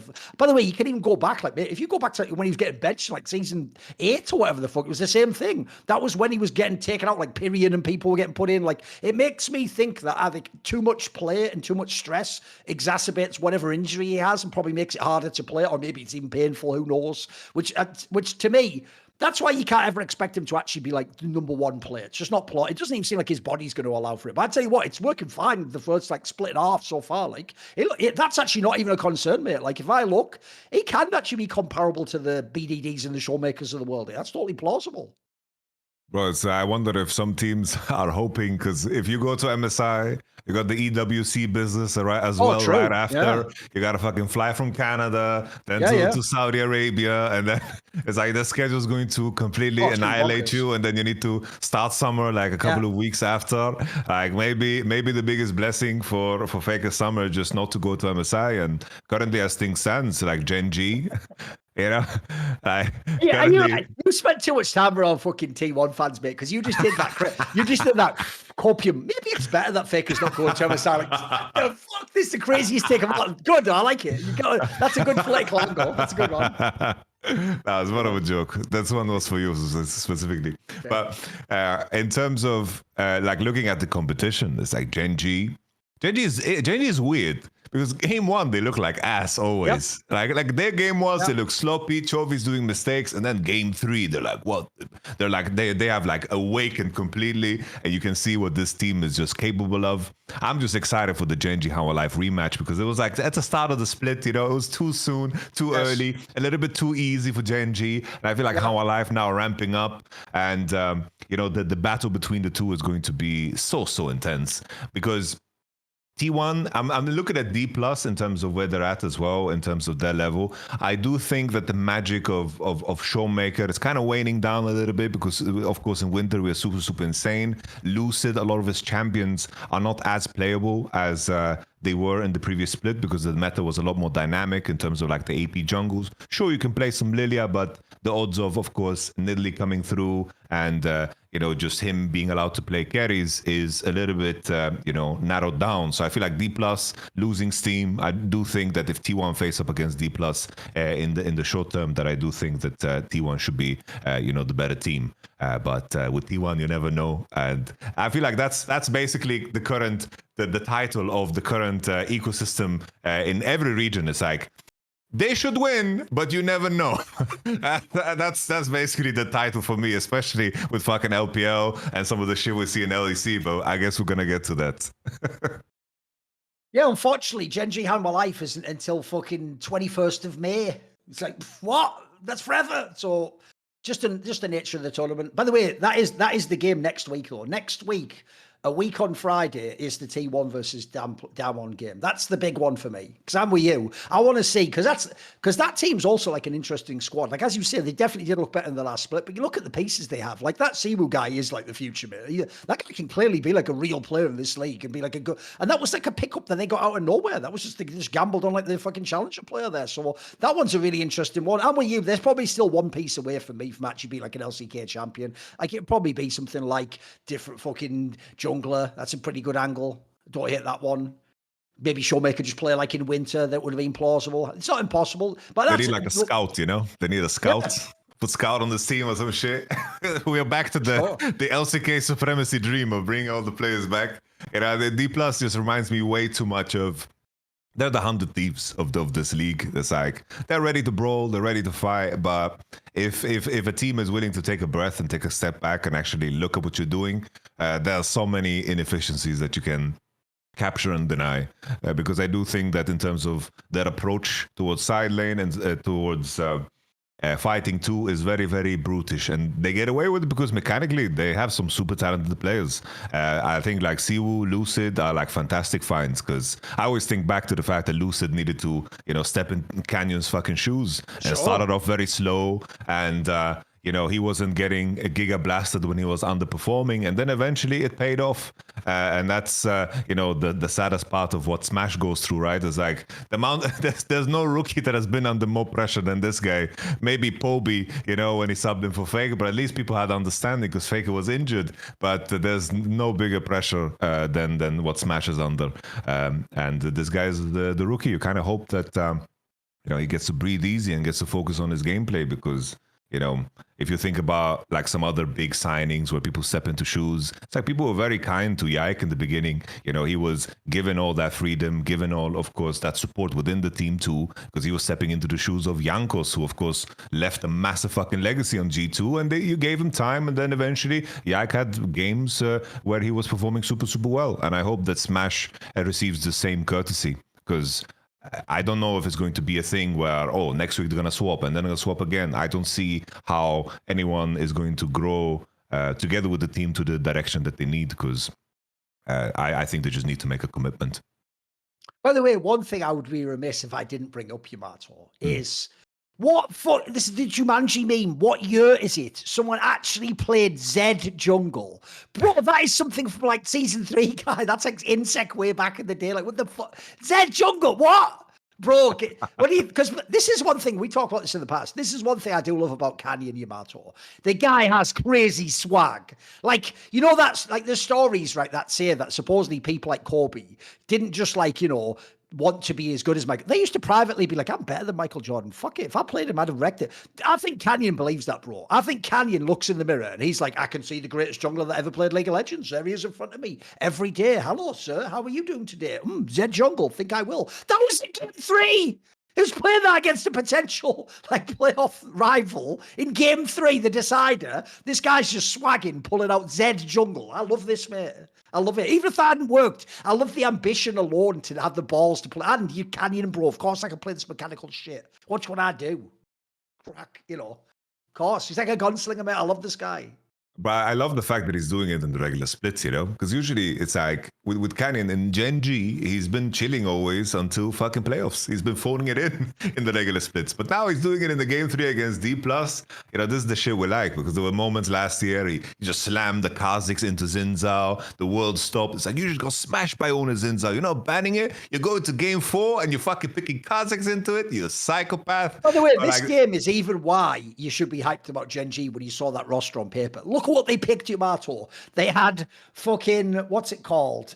Camille top. Silas Camille, yeah. They had fucking Zed jungle, Silas mid, and then Callista. And that's like, what even is this game? Are we just disrespecting D+ completely? Like, do they not have hands or something? Like, we just picked the mechanics champions, bro. I love it. I love that game too. I love that game too because it's like, the efficiency of Keen and Chovy was just crazy. It's like they just farmed everything on side, traded in like these narrow windows where they have very little information. It's just like fucking poetry in motion. It's like when Keen and Chovy are locked in as side laners, it just seems like they have like they swallow the fucking red pill and they are dodging every bullet that everybody's throwing at them because they make it look so easy. But D+ was trying to gank them. We're trying to create setups on them. We're trying to create traps on them. But they just trade within the perfect windows and just slowly scaled up and did the famous thing called Choving, where they just build massive CS leads to the point where the game just concludes. And this type of a Gen G is a scary type of Gen G because it carries all the elements of what we loved about Gen G last year, but with the additional layer of having, you know, Ruler in the mix, which makes me super excited. No, by the way, that's even why on paper everyone was so excited, because you just think to yourself, wait a minute, if Chovy can just get through lane, and he always does, and then get to the point where Ruler can clean up the team fight, how do you beat that team? I'm with you as well, by the way. Usually in teams, you have one amazing side lane, and you just know he's going to side lane perma. Bro, this is like that old G2 where it's like 3 of us could do this shit. Like in this particular case, I agree with you. Keen and Chovy are actually responsible with how they do it. They don't just do it like Adam style, where you just push 24/7. If you get ganked, you get ganked. If you don't, lol, I got away with it. Like, their timing on when to like pull back, how the way they avoid ganks is fucking mega too. I'm with you, mate. They're unbelievable. Because that's the saddest thing. That's actually my whole theory, Yamato, as to why last year after spring, every analyst was like, fuck, this Gen G team might be the best. Maybe Chovy is the best player ever. But all the fans were like, what? It's just one split. Because I think to fans, it looked like Chovy's not doing anything. It's like, what? He just like, just kills CS and then he's strong. It's like, no, he plays mid lane. He's always ahead. And then he side lanes and just gets mega fed. Like, one thing, obviously, I know this is an acolyte of Froggen from back in the day. One thing people never calculated is CS eventually is worth as much gold as a kill, but there's just less risk if you can actually do it masterfully like these guys. So, like, these guys have just found a way to squeeze every edge out of the game. It's fucking incredible, isn't it? Like, and then, as you say, they can also then, by the way, just go and have a straight up 5v5 hands team fight, and we can just fucking dance like that too. That's why, in a way, here's the other thing though. When Gen G beat you last year, it was kind of soul destroying. They just did it so clean, no one knew what to do. This year, you know in theory what to do. It's just really hard to do still, mate. Like, it's exciting as fuck. Now, I'm with you, by the way. In every series, this is the team that makes you realize why the LPL and LCK should always be best of 3. Because you always have one game where they fuck around, or one game they just start slow, or they pick stupid shit. But it's like, you can tell their brain, it's only when their backs are against the wall, they go, right, time to actually fucking play real League of Legends, rocking all the best shit. That's when you get the best game always, by the way, is when the favorite goes down 0-1 in game 1, whether it's BLG or top East. That's the best game's going to be game 2, mate, because that's going to be them on demon mode, actually proving they are better than the other team. And Gen G definitely has that. Like, they have the ceiling where you can see they could be the best team in league. They also do have those games. I'm with you. They've had every team they've almost given it, with the exception actually of Vanilla Life. Every other team they pretty much give a chance to win the game. That BFX series was just the craziest example of it. It's like that game 3 being probably the closest thing we've ever had to a perfect game. I would call it a perfect game. It's like, it's impossible to keep all your turrets alive, get 6 grubs, and not give a single kill, and get all the dragons. It's like they just stomped them in 20 minutes after playing a very sloppy game 1, where they're like, oh, uncoordinated, late to situations, dying to gangs, kind of playing as if you just woke up. It's exciting to see, you know. But that game 3, the angry Gen G, same as game 3 against T1, you know, I'm getting hopeful. I allow myself to get hopeful. Like the battle between Hanwha Life and Genji is going to be so damn exciting, because hopefully with how the playoffs will round off and how they will conclude is that we get to see them face off against each other twice, which would be like a masterpiece. And then sending them to MSI, I just don't see a region where anyone would even be able to look at them, especially in the state of LPL right now. It's like, it just seems like Korea is going to dominate everything this year. No, I'm with you. If you imagine it's going to be Hanwha Life and Genji, this is going to be one of the stronger fucking pairings they've ever sent to MSI. And right now, like, there's nobody. Well, if we'll do that in a minute, we'll switch over in a minute and talk about LPL, because it's only gotten worse. Like, as people say, the actual like circle of soccer, whatever, is real. Like, they've all just beat each other. It's actually ridiculous at this point, mate. It doesn't make any sense at all. So, spoiler, like, although then again, that is also how the LPL works, Yamato. It's only when you truly lose faith in the LPL that it activates their power spike and they become really good. If you actually believe in them, there's an inverse effect. The more you believe in them, the more they betray you every fucking time. Like, I wish I could go back in time and actually take people to the context of, like, we were not trolling. Like, these top esports teams were supposed to win worlds. Yeah, the ones that get knocked out in group stage. Yeah, FPX, that was supposed to be like the #1 team. I know they got beaten by Cloud9 and fucking Rogue or whatever, like, but that was real. I still don't understand how. By the way, the mystery isn't the other way. Like, the fan goes, see, they were always frauds. No, the mystery is, why did they just fail that one tournament? Because you even see it. Like, the worst one ever was the 2022 one, the DRX Worlds, where top esports, the second they were like mathematically eliminated, they just started winning games again in the group, like beating DRX. Do you remember? It was mental, mate. Like, as soon as they were eliminated, Jakob was like, right, time to play League of Legends. Just like putting like 15 kill games. I'm like, what the fuck was this? Why were you doing that against Gam Esports about 5 minutes ago? You lunatic. You actual lunatic. Fucking hell. Fucking, I will never forget 2015 as well. It's like watching IG and like Rookie with Kakao and LGD, Godfrey, like completely the playoffs look fucking nuts in terms of how people play, in terms of like how ahead of the meta they seem as well. And then coming to Worlds, it was just like, what the fuck just happened? LGD is losing to TSM. Tab is leaking drafts on the fucking analyst desk. It was just, it was messy. It was rough. You know, other side of LCK, I guess I would add as well. You know, you mentioned how like some of these teams are like trying to sub in some of their CL players, and they look damn good. It's like the Alex guy, etc. Yeah, Alex guy looks pretty damn good. It's like, fuck off, Fisher. I don't want to see you ever play again. Split that Fisher guy had some pop-off games. Everyone was sort of like loving him. No, the Alex guy's the truth, mate. He looks legit. Alex was like really, really good, because Nongshim is like, on paper they have a solid damn roster.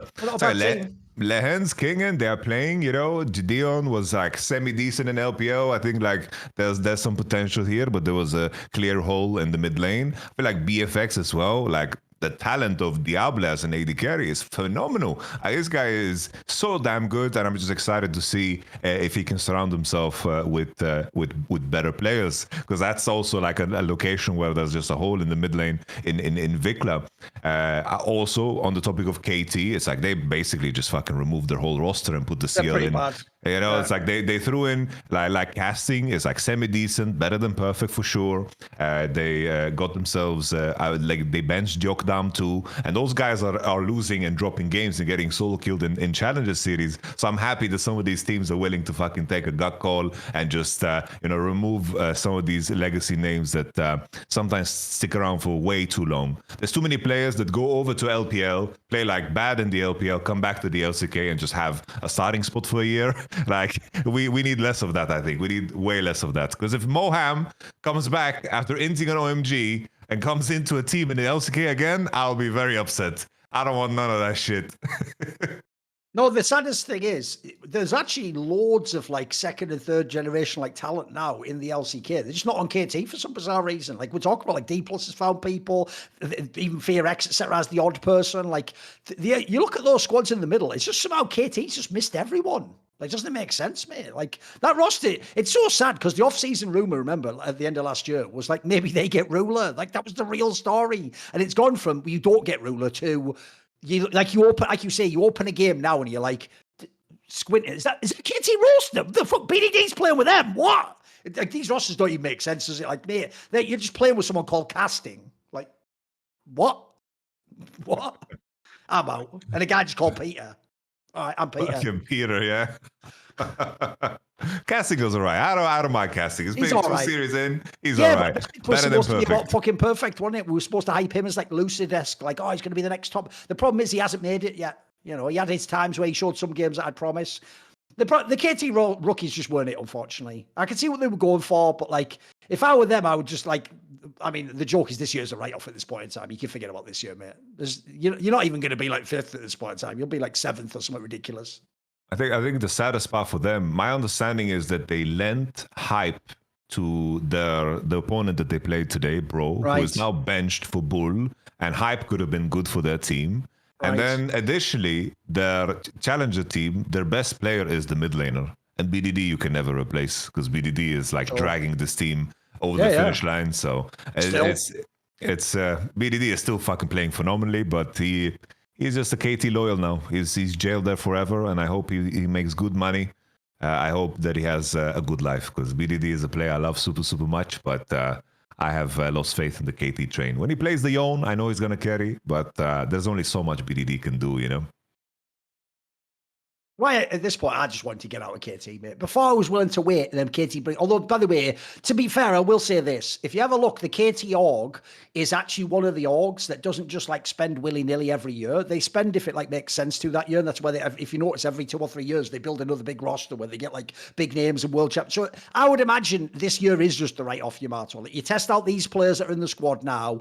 Like I say, you're not even going to be top 5 or 6, but you're going to be completely irrelevant for Worlds. But it does mean next year, if you pick like 2 people, you can rebuild another big squad next year or something like that and go that angle, especially now you're in the salary cap era where in theory people aren't going to spend as much money. It should just be more about can you attract the right player? Because by the way, BDD alone should still be enough to get like a fucking good ADC, you know, the top laner or something. Like, surely people want to play with this guy, but I even find surely of all the superstars as well, he's one of those ones that like actually you can just play around, mate. Like, he plays a very consistent style. He's mega experienced, doesn't seem like a big diva. Like, I think he's still an excellent player, just for some bizarre reason, like you say, he's just trapped in a death spiral like KT roll stage, has to stay there forever.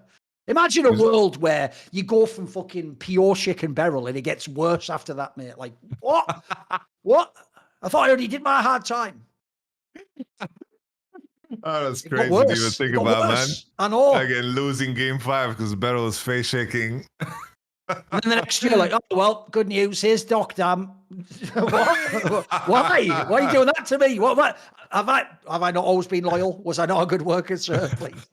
What is this? Fucking hell. It's like we had the ruler rumor, and then it was also like the pays rumor, because that's like there was like. Well, imagine that, Yamato. Can we have ruler? Oh, we got Doc Dam at home. What are you talking about?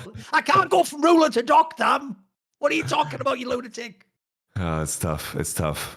You know. But anyway, here's the thing, Yamato. I think what we should do is we should switch regions. And when it comes to switching regions, is there any way we could do that? Do you have any ideas? You know, I think we can switch regions, but I need to tell you about something super important. You know, I want to talk about privacy. You know, a few decades ago, private citizens used to be larger that private. What has changed? Of course, the internet. Think about everything you've browsed, searched for, watched, or tweeted. Now imagine all of that data being crawled, collected, aggregated by data brokers into a permanent public record. Your record. Does it feel sometimes as if, you know, your phone is listening to you, everything around you is listening to you, and all the searches, everything, all the ads are just catered to what you're saying? Very scary. Very, very scary. Because, you know, in the end, having your private life exposed for others to see was once something only celebrities worried about. But in an era where everyone is online, everyone is a public figure. To keep my data private, when I go online, I turn to, of course, ExpressVPN. ExpressVPN, I use it to make sure that I get the most out of all my streaming services. You know, we pay so much money and they are always, you know, undercutting us, making us pay more and more, and just collectively, you know, moving us to an era that is so similar to the cable days where you had to pay so much money to watch everything. They know what they're doing. They're just collecting all the shows in one location and then somehow they're geo-locking it? No way. No way. Use VPN to unlock any show. I hate it when something is available on this streaming service in Germany, and then I need to connect to that, and I need to have 6 streaming services at the same time to watch that one show that somebody mentioned. Screw all of that. Use ExpressVPN to, of course, free yourself and travel wherever you want to and watch, of course, shows from everywhere. You know, you need to also make sure that as your data travels through, whether it's your internet service provider, all the information that they have in an age where information might be used against you, it's very important to keep safe. Now that most things in terms of finances, in terms of maybe your stocks or maybe your crypto, whatever, everything in terms of what travels online, making sure that you have a safe and secure connection is super, super important. I remember days where our parents were super, super scared to even put in a credit card number to pay for a RuneScape membership because putting things online was scary and dangerous. And at the time, there were viruses and things that could trap you at the time, and there was some sense to it. But now it makes more sense than ever because your information is just out there, and especially if you are, of course, on public networks. If you're in a hotel, if you are, on the subway and you're connecting to the subway Wi-Fi, or you're in a restaurant, you're connecting to the Wi-Fi. Anyone who is, of course, in control of that network can hijack any of your cookies or any of your information. It's very, very easy to do. I've already shared that anecdote when I was growing up and I was at school, and there was this situation where, we were all on the internet, there was a school Wi-Fi, and someone downloaded a simple app where he could just see every single thing that people on the same network logged into. And at the time, the people that did it, it was not malicious at all because they logged into their Facebook and wrote a status I shat myself, as a status. That wasn't super, super malicious. It was just simple pranks. But the fact that you had that level of access just by being at the same Wi-Fi is super, super scary. And ExpressVPN is just a simple button press on your phone. The application is super easy. On the PC, the same thing. I love the fact that it's just a simple code that you throw into your computer. There's no login because ExpressVPN as well, they don't save your data, they don't collect your data, everything is private. So if at some point the feds come knocking on the ExpressVPN door and they say, give me all of this person's data, they say we don't have any because they don't collect it, which makes it even more safe and fully in your control. So if you are surfing out there, you're surfing there naked, you are crazy, man. Protect your data and unlock the potential of the internet like everybody deserves. So protect your online privacy today by visiting expressvpn.com/summoning. That is expressvpn.com/summoning. And you can get an extra 4 months for free. expressvpn.com/summoning. Protect your internet and make sure that, you unlock your internet. Go for it. What are you waiting for? You're crazy. I'm going to find all your data if you don't do it. Now, thank you to everyone who does that. Let's talk about the LPL, because here's one thing, Yamato, that actually is mental. The last hope in the LPL was TES, Top Esports. And I told you that that's the last stand, Yamato, of the IG fans. That's our fucking, Helm's Deep. If we can survive the TES match, then all hope is not lost. Maybe there is still a way to win. And you know what? Damn it, they did it, Yamato. They actually won that motherfucking game. Only to immediately lose to an IP, therefore throwing all of that goodwill into the trash. So simultaneously, now all they've accomplished is not make me believe in IG. I now am still terrified to ever watch IG play a game because I have no idea if they're going to be any good. But even worse, now Top Esports can lose to anyone who's like, bro, the LPL is actually bonkers right now. There's literally no top team. There's just I can't even tell how wide the group is. It might be 5 group names deep, mate. It's all, I'm thinking about, I believe, FPX beating fucking JDG. Oh, the results are all over the place. BLG taking up the arse, mate. Give me some thoughts. Where are we at in the LPL? Because if we contrasted it earlier with how strong LCK is, LPL, it looks so fucking whack right now, mate. It's so whack. It's we had that episode a couple of episodes ago where we were supposed to predict who is going to be top 2, and we're like, yeah, Top Esports should be a lock, and then there's some arguments here. I took a wild shot, I just threw a dart and said Weibo Gaming, but now it's bro, not even Top Esports is safe. No one is. It's the strangest aspect of it all is the scheduling is kind of wild and wacky because some teams have just played way more best of threes because they basically send a couple of teams to a location. They have to travel, they fly in, they stay there for a couple of days, and then you just hammer out a bunch of games. It's very clear the LPL hates all the bottom feeder teams because the Nirvana games are always on Mondays and Tuesdays, and they're just saying, can you fuck off from our league, please? They basically put them in the corner of the section. It's kind of that episode in Seinfeld. You remember when Costanza was basically faking the injury, that he was faking the injury, and then they realized that he was faking the injury when he was working in this location where they were selling, like, I believe, toys or some shit. You remember this episode? And then at some point they just wanted to freeze him out. You know, everyone was using his bathroom. Everyone was just fucking with him. They put him in the cellar, you know, and he wanted to stand tall. You know, he didn't want to fucking leave because he wanted that 1 year paycheck. That's how I feel about these LPL bottom teams. You know, they just fucking fuck off already. Trying to show up for work or whatever it was. Yeah, just fuck off already. You know, take the severance and peace out, because it's very clear that LPL just wants to keep them. But the weirdest part is, I was like, where the elite FPX slipping in here? They should be in that group, you know, the Nirvana group, and somehow they're taking games away. Like, FPX are so many best of threes deep. Games. Yeah, absolutely. They've had a few. They're taking games. They beat fucking Weibo Gaming. 2-0 FPX flat. Shadow is playing better League of Legends before. Care is finding himself, and somehow FPX is competitive. But the weird thing is, it's like, in terms of me defining, you know, the strengths and the flaws of these teams, it's like, I can maybe start with Top Esports. Like, Top Esports is like, yeah, like the series that they lost against IG, there were moments they looked good, there were moments that they looked bad. It's like, in terms of how they connect and the consistency of how they play is just so sporadic. Because when I load into the game and I'm supposed to make a prediction, because I have like this prediction Discord and so forth, like, I am more stressed and worried than ever, because I know they're capable of greatness, same as Bilibili and same as some of the other teams. But there is a chance that things just go to shit, because often I want to have like some elaborate, it's like, oh, this is the flaw of Top Esports, and this is the thing that Bilibili need to fix up. But it's plain and simple, just underperformance. And I don't know, it kind of reminds me, like, some of these games from Top Esports side remind me of how they play at First Stand too. There's like a very, very clear lack of connecting together. They are very, very late to objectives, contest them anyway, and then just lose the whole game off of it because there's an Atakan or a Nashor that kind of swings the whole game. But then I know in the next match that I think there's a chance that Tobias was going to play great and just be, you know, the best LPL team in that context. And that's just the roughest part about following the LPL right now. Because at least on the Bilibili side, I can point to some flaws.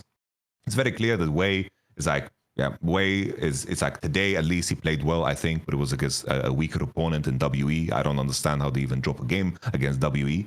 But On and Wei are clearly like underperforming in terms of how they drive games, which means that Knight and Bin are often overplaying, and when they overplay, they get caught on side and they die, and the cohesiveness is clearly not there. But some of these other guys, in terms of their inconsistencies, like IG, Top Esports, it's just all in the air. It's like, yeah, here we go. It's like you don't know what you're getting. By the way, for people who don't know, obviously Milky Way went back to RNG. The jungler for FPX is Shadow, literally the old Mad Lions guy from years ago, where the joke was Yamato. It's not really what happened. Obviously, he's part Chinese as well. But it did feel like he just did so badly that one world. So they were like, just don't even bother coming home with us. You know what? Fuck it, you can stay here. Like, and somehow he's just been foraging. He's gone feral, I guess, living out there with the pandas for fucking years. And if people don't know, he's been in the LPL for years now. But the thing is, it's actually why I always thought it was a tragedy that not only was he like forgotten about, but like people act like he was bad. Bro, that player was never bad. For me, he was the ultimate example of someone who had like choking issues or something. Because you remember back in the LEC, mate, when he would get on like a Lee Sin, he was a demon. Like, this guy could have some games.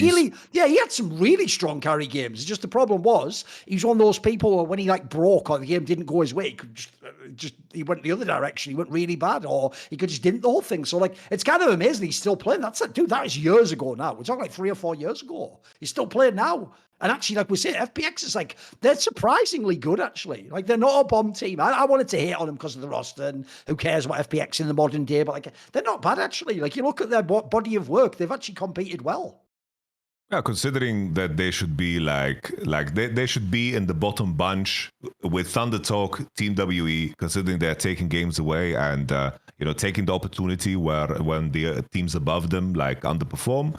I think isolating those opportunities and taking them, especially when it started so bad. It's like the first series that they played, it just seemed like they're going to be, people are going to walk all over them, but being able to fight back Especially, it's like I remember watching like Shadows of I against like NIP, where he just didn't pull the trigger at all, and I was like, "What the hell is he doing?" It's like, this is a Doinby that you should be able to beat. Like Doinby is just playing straight bad, and I thought that that just means FPX is finished. But it seems like, you know, they are building confidence. They're willing to like press their buttons, and they're willing to call out, you know, the better teams when they are giving them opportunities. So I think that part is cool. You know, that is the silver lining of all the top teams, you know, underperforming, so to speak. You know, NIP, you know, the IG match was kind of heartbreaking, you know, especially because after IG beat fucking top esports, because we set an expectation that they're gonna do it, and it's like, oh, we have the Shy playing Nidalee, and IP won't know what fucking hit them, you know. This is the fucking Nidalee that hasn't lost a single game 3. Come on now. And then it's like, oh, JJ, no, JJ, please, Mako, oh.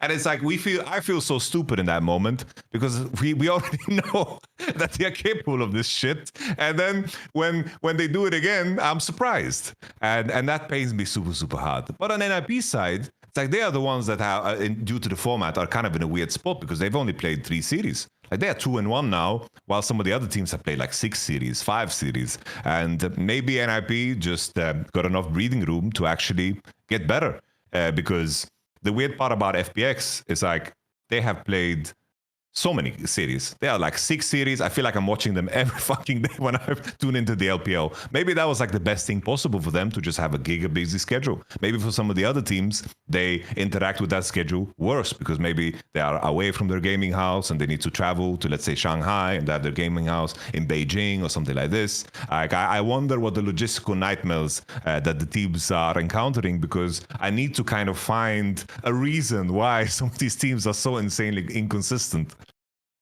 Mate, the bomber was, if you think about the order of things, like I said, after the top, remember, top esports did look like, when they came back to the LPL, they're the best LPL team. So when IG beats them, I'm able to get hyped. And then also, game 1 against an IP, or a little Talia game. Love me a little rookie Talia game, motherfucker. That's when I was ready to, you know, fucking let's start talking shit. And then obviously those next 2 games are a nightmare. Like, the worst thing is, bro, like the 3rd game even looked the whole game like IG's going to win it. Like, they're sort of like keeping the pace up. They're fucking pushing into the bit. Ah, mate, the problem with this team is it actually hasn't lived up to the potential of the names on paper. Like, you referenced one of them there. JJ is up and down. I would say he's a bit coin flippy. The problem I have is, mate, another player, and I always say this about Mako. Monty was on this angle for the last year. If you have a look at his resume, bro, he's the most underrated League of Legends player ever. He's won not only everything, there's some stat, Yamato, like he's like the 5-time support player of the year in the LPL. I've always said this stat, and no one else has even won that award twice. So he's essentially, by the LPL, like the GOAT of support position. Like, he has an unbelievable career. And if people don't know, for most of his career, he was on some rookie shit where like there'd be 1 or 2 players on his team weren't quite as good, but he was still like all LPL level, you know, or like his team would even fail to like make playoffs, but he'd somehow get like all LPL 3rd team, which is like, mate, to do that means your peers are basically like, you actually are cracked. Your team's shit, but you are fucking unreal. And then finally, he's got what on paper, look, he had top esports last year, which was pretty good, but he has what on paper should be like an amazing chance to have like a last run. And he's actually played fairly shit in this IG for me, mate. Like, I think he's actually been really if I turned the nameplates off, I would never know this was like a fucking legendary support player. Like, because even some of the mistakes he makes are just like bad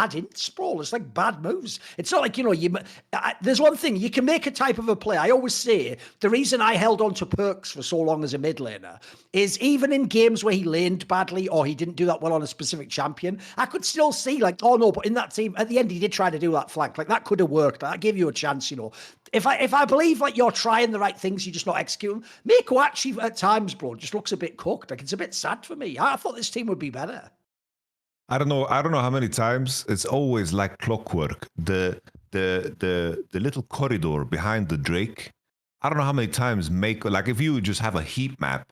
I'm sure already this season, like this spring season, he's died at least 20 times there. Right. Just died 20 times there. He's always crossing there at the weirdest timings. It's like the enemy pushed in, put all vision down, and then just like walking in there, and he's just dying there consistently. always breaking the tempo of the team. Because when IG is on and they're on the same screen and they have like team fights and JJ has like good execution, then it's like it looks pretty damn good. But always in the in-between is just so damn stressful because it seems like everyone plays with fucking Nocturne ult on, Nocturne ult, and then it's like they're trying to find each other within the game, and in that process there's just such extreme high risk that Mako or JJ is just gonna get caught, and that stresses me out. I think an additional layer is like Gala. I think when Gala plays Ezreal, Kai'Sa looks fucking good. But some of these MF games that he plays, games, mate. It looks very, very stiff. And I think in that series, like Leave looked fucking insane in the series against NIP.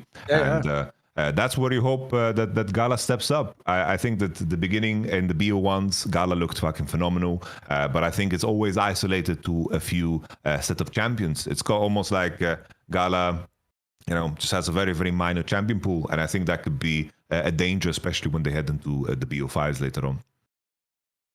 Another thing as well, by the way, is the reason why it so sucks that IG lost this NIP series is it's not like I can turn around and go, maybe NIP is the top team. Like, bro, NIP themselves is such a scuffed roster. Like, Doinby's good, still not as good as last year.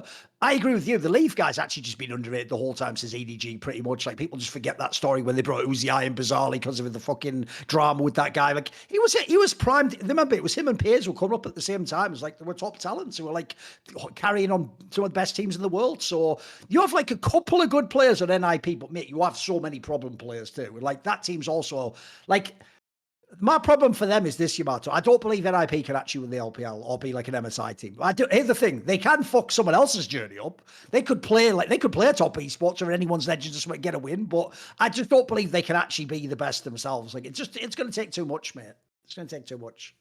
And then JDG as well. Very similar story to like IG in a sense. It's like they smoked Bilibili. It's like they annihilated them. I felt like in the games. Especially that game 2 was just such a macro masterclass in terms of like just luring the enemy in. Billy was chasing them around while Ale was just completely taking the enemy Nexus with Yorick. And I was like, damn, JDG. Somehow, I was always worried about their cohesion and how this team was like a miniature version of KT in a sense that Scout just needed to drag them over the finish line when it came down to it. But in this series, they looked so damn cohesive, always on the same page. And, CV Max actually cooked some very, very interesting drafts. So I was like, oh shit, things are. He was in his bag, mate. Yeah, I was like, holy moly. Okay, JDG, I'm gonna get fucking excited about them, and then they lose to FPX. In a fucking strange fashion too. It's like that series against FPX, the way they lose, I just don't understand how it can be like 2 days different and your form just gets shaped and your form is just so different. Because just to remind everybody out there, making top 2 in the LPL here is extremely important. You instantly go to the GA phase, you make top 4. It's like the regular season is super important. So there's a lot of reasons for these teams to try really fucking hard and not drop series against FPX out of all teams. So JDG, I think, looked decent. I really love the series against Bilibili. And I think the front runner, the one that probably is on just on everyone's mind in terms of, having, the most consistent performance, if anybody, is just anyone's legend. And Tabe, my GOAT, it's like they're piecing it together. Tarzan showing wide range of play. Shanks is becoming what Cream should be.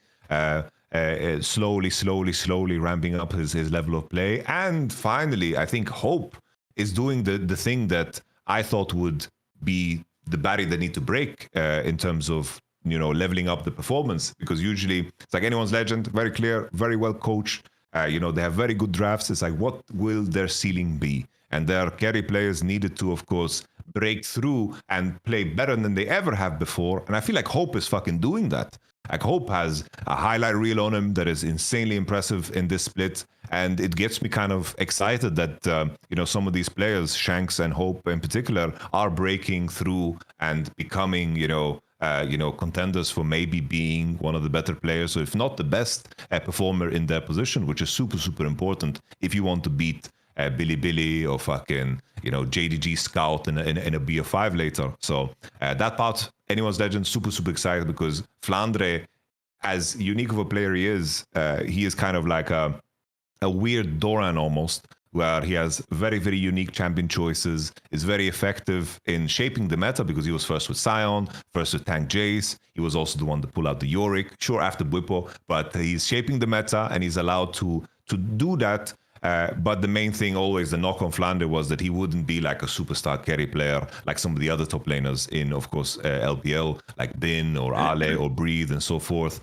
So the fact that Hope is stepping up is super, super good because there seemed to be, especially last split, there were too many role players on this team. Hope was good on Ashe and so forth, but now he's carrying games. So I'm genuinely excited for anyone's Legend now. No, the thing is, on paper, they could be the best team. Like, if you watch the overall split of how they played, the pieces fit together. The obvious scaring point for me is when they get to the playoffs, who's going to carry the game, who's going to win the LPL for you, you know, like, the problem is all these players have reasons against them. Like, the Hope guy's just never been the man. He was on good JDG teams, but he wasn't like the fucking top ADC. He had some potential. He actually did show, like, at that point in his career, like, he was on the rise. I don't blame him getting replaced by, like, much more famous players.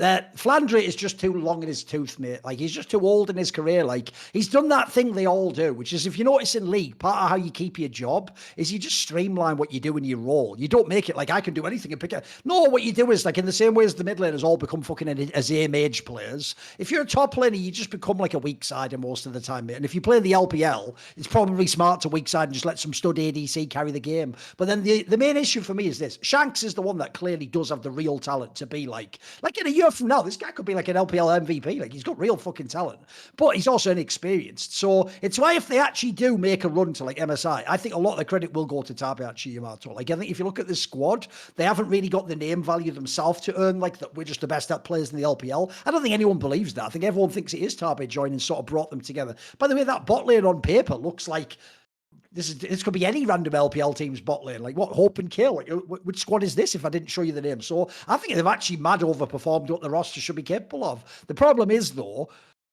does anyone actually think they're going to win the LPL? Are you taking them now? Do you believe in them? I could see them slipping through to a top 2, but in terms of what the bracket will be, it's because there's always the history of LPL is always like you have to run the gauntlet. And usually the teams that run the gauntlet, whether if whatever team that manages to run the gauntlet and make it through is usually going to be like the team that is more poised to just fucking win it. Because if like Billy for some reason, let's say they start at the bottom of the bracket and they make a run through, I can easily see that happen just because of player names alone. And there's enough rosters in the LPL to set themselves up for that level of success in terms of making that run. And I think whoever is going to be good enough to make that run is going to also be the #1 contender, similar to how we saw top esports, just in a very, very weird way in winter, limp into playoffs, and then they need to win 5 back-to-back best of 5s. And when teams like that find themselves, they usually never let go because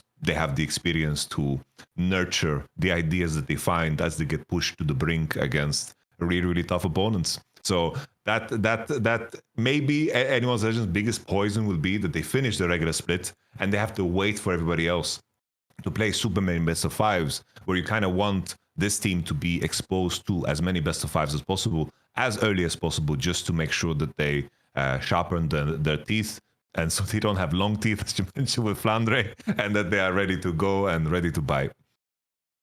Because actually, my biggest problem is if you look at the big names in the LPL, you can pick a reason why like they can succeed and why they won't. Like put it this way, I will never ever give up on BLG Yamato. I don't think they're the best team, and I actually think this roster with Wei looks permanently flawed.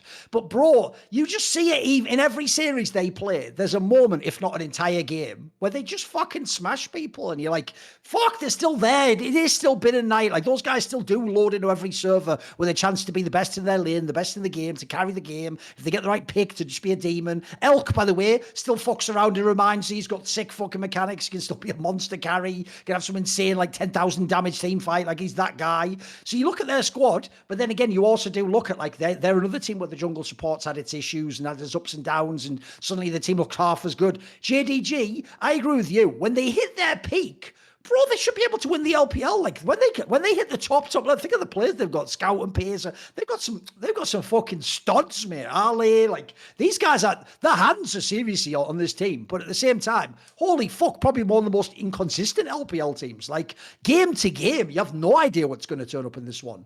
Anyone's Legend, like I say, I actually don't have many disses. They just lack the big names and the experience. There's a reason why in sports, unfortunately, big names are big names. Like you have players that are in theory as good, but part of being a big name for me is things like you do when the pressure's high. You can also go against another big name and you don't feel like psychologically intimidated by them, blah, blah, blah, etc. You just feel like I can just beat them straight up. So obviously the main question then is, do they have the experience to do it? And then for top esports, most of the time they're actually really good. They just have the craziest int in their fucking soul. It's nuts, bro. Like, it's not even one player. That's why the international thing, everyone feels like they're cooked, Yamato. Because it's like they've all taken turns to win the games internationally now. You know what I mean? Like, it isn't just Cream. Like, sometimes he would have a good game. By the way, Jackie Love looked like he got over it years ago. He'll randomly just have a game. Then it was even worse when they had Mako. But mate, they all just take turns. TES is probably the most criminal. So right now, I feel like we could do this every 2 weeks. You could just pick two teams again. Who's your two teams going to be now? Who are the two finalists? Come on, we're updating it. Today, gun to your head, two finalists. Pick one now. Anyone's Legend. That's the easy one. And shit. Second one. I don't know, man. It's I gotta go with Bin and Knight, man. I gotta go with Bin and Knight. It's I think On can get his shit together because he was so good, but he's just playing with zero fucking confidence. And I liked what I saw from Wei today. He had a good Nafiri, good Vi, good Sejuani. Like, Wei also used to be fucking good. Like, he won MSI twice for fucking good reasons. He didn't get fucking carried. He played good. So, I like, it's just too crazy to me that they have so many good people that it shouldn't be as simple as, oh, we lost Shun and now we won't win anymore. A part of me maybe is hoping this because I think if Billy is not good, I don't know what's going to happen with LPL internationally because we need Billy to be good for LCK to have competition. No, I can't lie. A part of it is sort of copium, which is like in your brain, you just don't want to live in a world where Bin and Knight aren't at like MSI, mate. Like those are the players that actually can go against the Chovies and the fucking Zeus's. Like you need, unfortunately, that's one thing about League that is always a torture to me. It's the reason why I do the same thing domestically. Like, put it this way, you know, when they first brought Bwipo into playing Fnatic instead of Soaz, right? At the time, there was meta reasons why, like Bwipo was a one-trick fucking Victor player. There was also factors like Soaz had been injured. He'd had time away from the squad. There was a million reasons that in isolation made sense to do it. But the difference is, though, if you said to me, now I'm going to put someone against Prime the Shy, I'd take Soaz because it's Soaz, bro. Like he has an extra quality about his game where he could handle that. He's experienced that. He could do it. Bwipo was always getting thrown to the wolves there. He was either going to sink or swim completely, and he obviously sunk in this particular case. So the problem I have is, similar, like I said, I just won't give up on BLG till they're eliminated, mate. And they certainly do not look anywhere as coherent as last year. They don't look as fucking scary a team even. But those players, it's like, I'm with you. You just keep trying things and eventually something's going to work. Like I could see this team just making the playoff run. So I'll take BLG and I think I'm just going to take TES and stick with them. I think same thing with TES. TES also on paper just has a fantastic set of players who the key thing is, yes, you've seen games where it goes really badly, but you just envision and have seen the games where it goes really well. They can look so good, mate. Like this team, I know everyone's going to laugh because of First Stand, but if you ignore First Stand, this is one of the top 5 teams in World League of Legends. Like, they're a really good team and roster, like across the board, an excellent roster of players. And I'll always say this about Cream. Until he does like a really good international tournament, people are always going to be on his back. Mate, one of these days is going to happen because the talent is there. Like he is. This is why I feel so sad when people's narratives get stuck in time. People talk Yamato like it's 2 years ago and all he can do is play like a yawn type character. No, this guy's the game developed so much since then. It's just because he hasn't done it internationally, unfortunately. I mean, he sort of did it some of the worlds, but he just never had like the carry. But he was never as good as in the LPL. People are like, don't sleep on this guy. He's going to make it eventually. He's going to make it eventually, mate. It's funny though, because even though LPL is so fucking crazy in terms of like the level being inconsistent. Like looking at the table, the table makes sense. It's like we have the top 4, you know, Anyone's Legend, top esports, ADG, Billy. That would be like a very, very solid top 4. And then it's like IG and IP playing some kind of weird, fucked up spoiler role where if the stars align, maybe they can beat the best. More so for IG, but and less so for an IP. Partially because we love IG here, and also partially because of what you mentioned before. NIP's players outside of Leave and Doinby are not that caliber of gamers. So. Also, I'll give you the contrast. Here's what shows you that these teams all have like positives, even when there's a negative. Because, bro, the team that doesn't have any of that is Weibo. Weibo has like all right players, nothing bad, but you look at the roster, like, this isn't a bad roster actually. But they're not enough of any one thing to be really good, mate. Like they're not even in that mix. Like what they do is they just play. You play a sort of like messy series and then lose. That's all Weibo does. Like that. The other teams have their highs and their lows. For me, the problem with Weibo is actually fairly consistently just meh. You know, they're not even terrible, mate. They're just meh. Like I actually hoped this team would be in the mix and stuff. I didn't think it was going to be the NIPs and the FPXs of the world, but it's actually why the joke is, aside from the fact, you know what, mate? I actually do think, I'll give you the analogy. I do think that actually the LPL right now is somewhat comparable to the Premier League. You know, everyone's hating on the Premier League because they're like, oh, nobody's chasing Liverpool. It's like, yeah, but once you get outside of the contenders, it's really stacked. Like, if you go to the Premier League right now, positions like, I mean, fucking hell, Nottingham Forest in third, mate. If you go from like position 3 to like 9, bro, there's a lot of upsets can happen from those games. And that's not how it used to be in the Premier League. It used to be like the top 3 teams just beat everyone. Like, the best you could do with Man City back in the day was draw them. You could maybe like have a 1-1 draw. That was like a good game. Like, so I actually think what people are sleeping on is, look, I'm with you. If you want to ask me who was the best LPL team, that would take half an hour to come to. At the end, we probably wouldn't even agree. And I still don't think any of us would take them to beat the LCK. But you get outside of the contenders, mate, they're like floor level of the LPL is really good. That group's fucking fire. Also, that format has just proven itself, mate. I know it's essentially like Silo and the shit teams I don't want to see out of the game, but like, that's good. I actually enjoy watching it now. We're almost every day has like a good LPL game. That's actually fire, mate.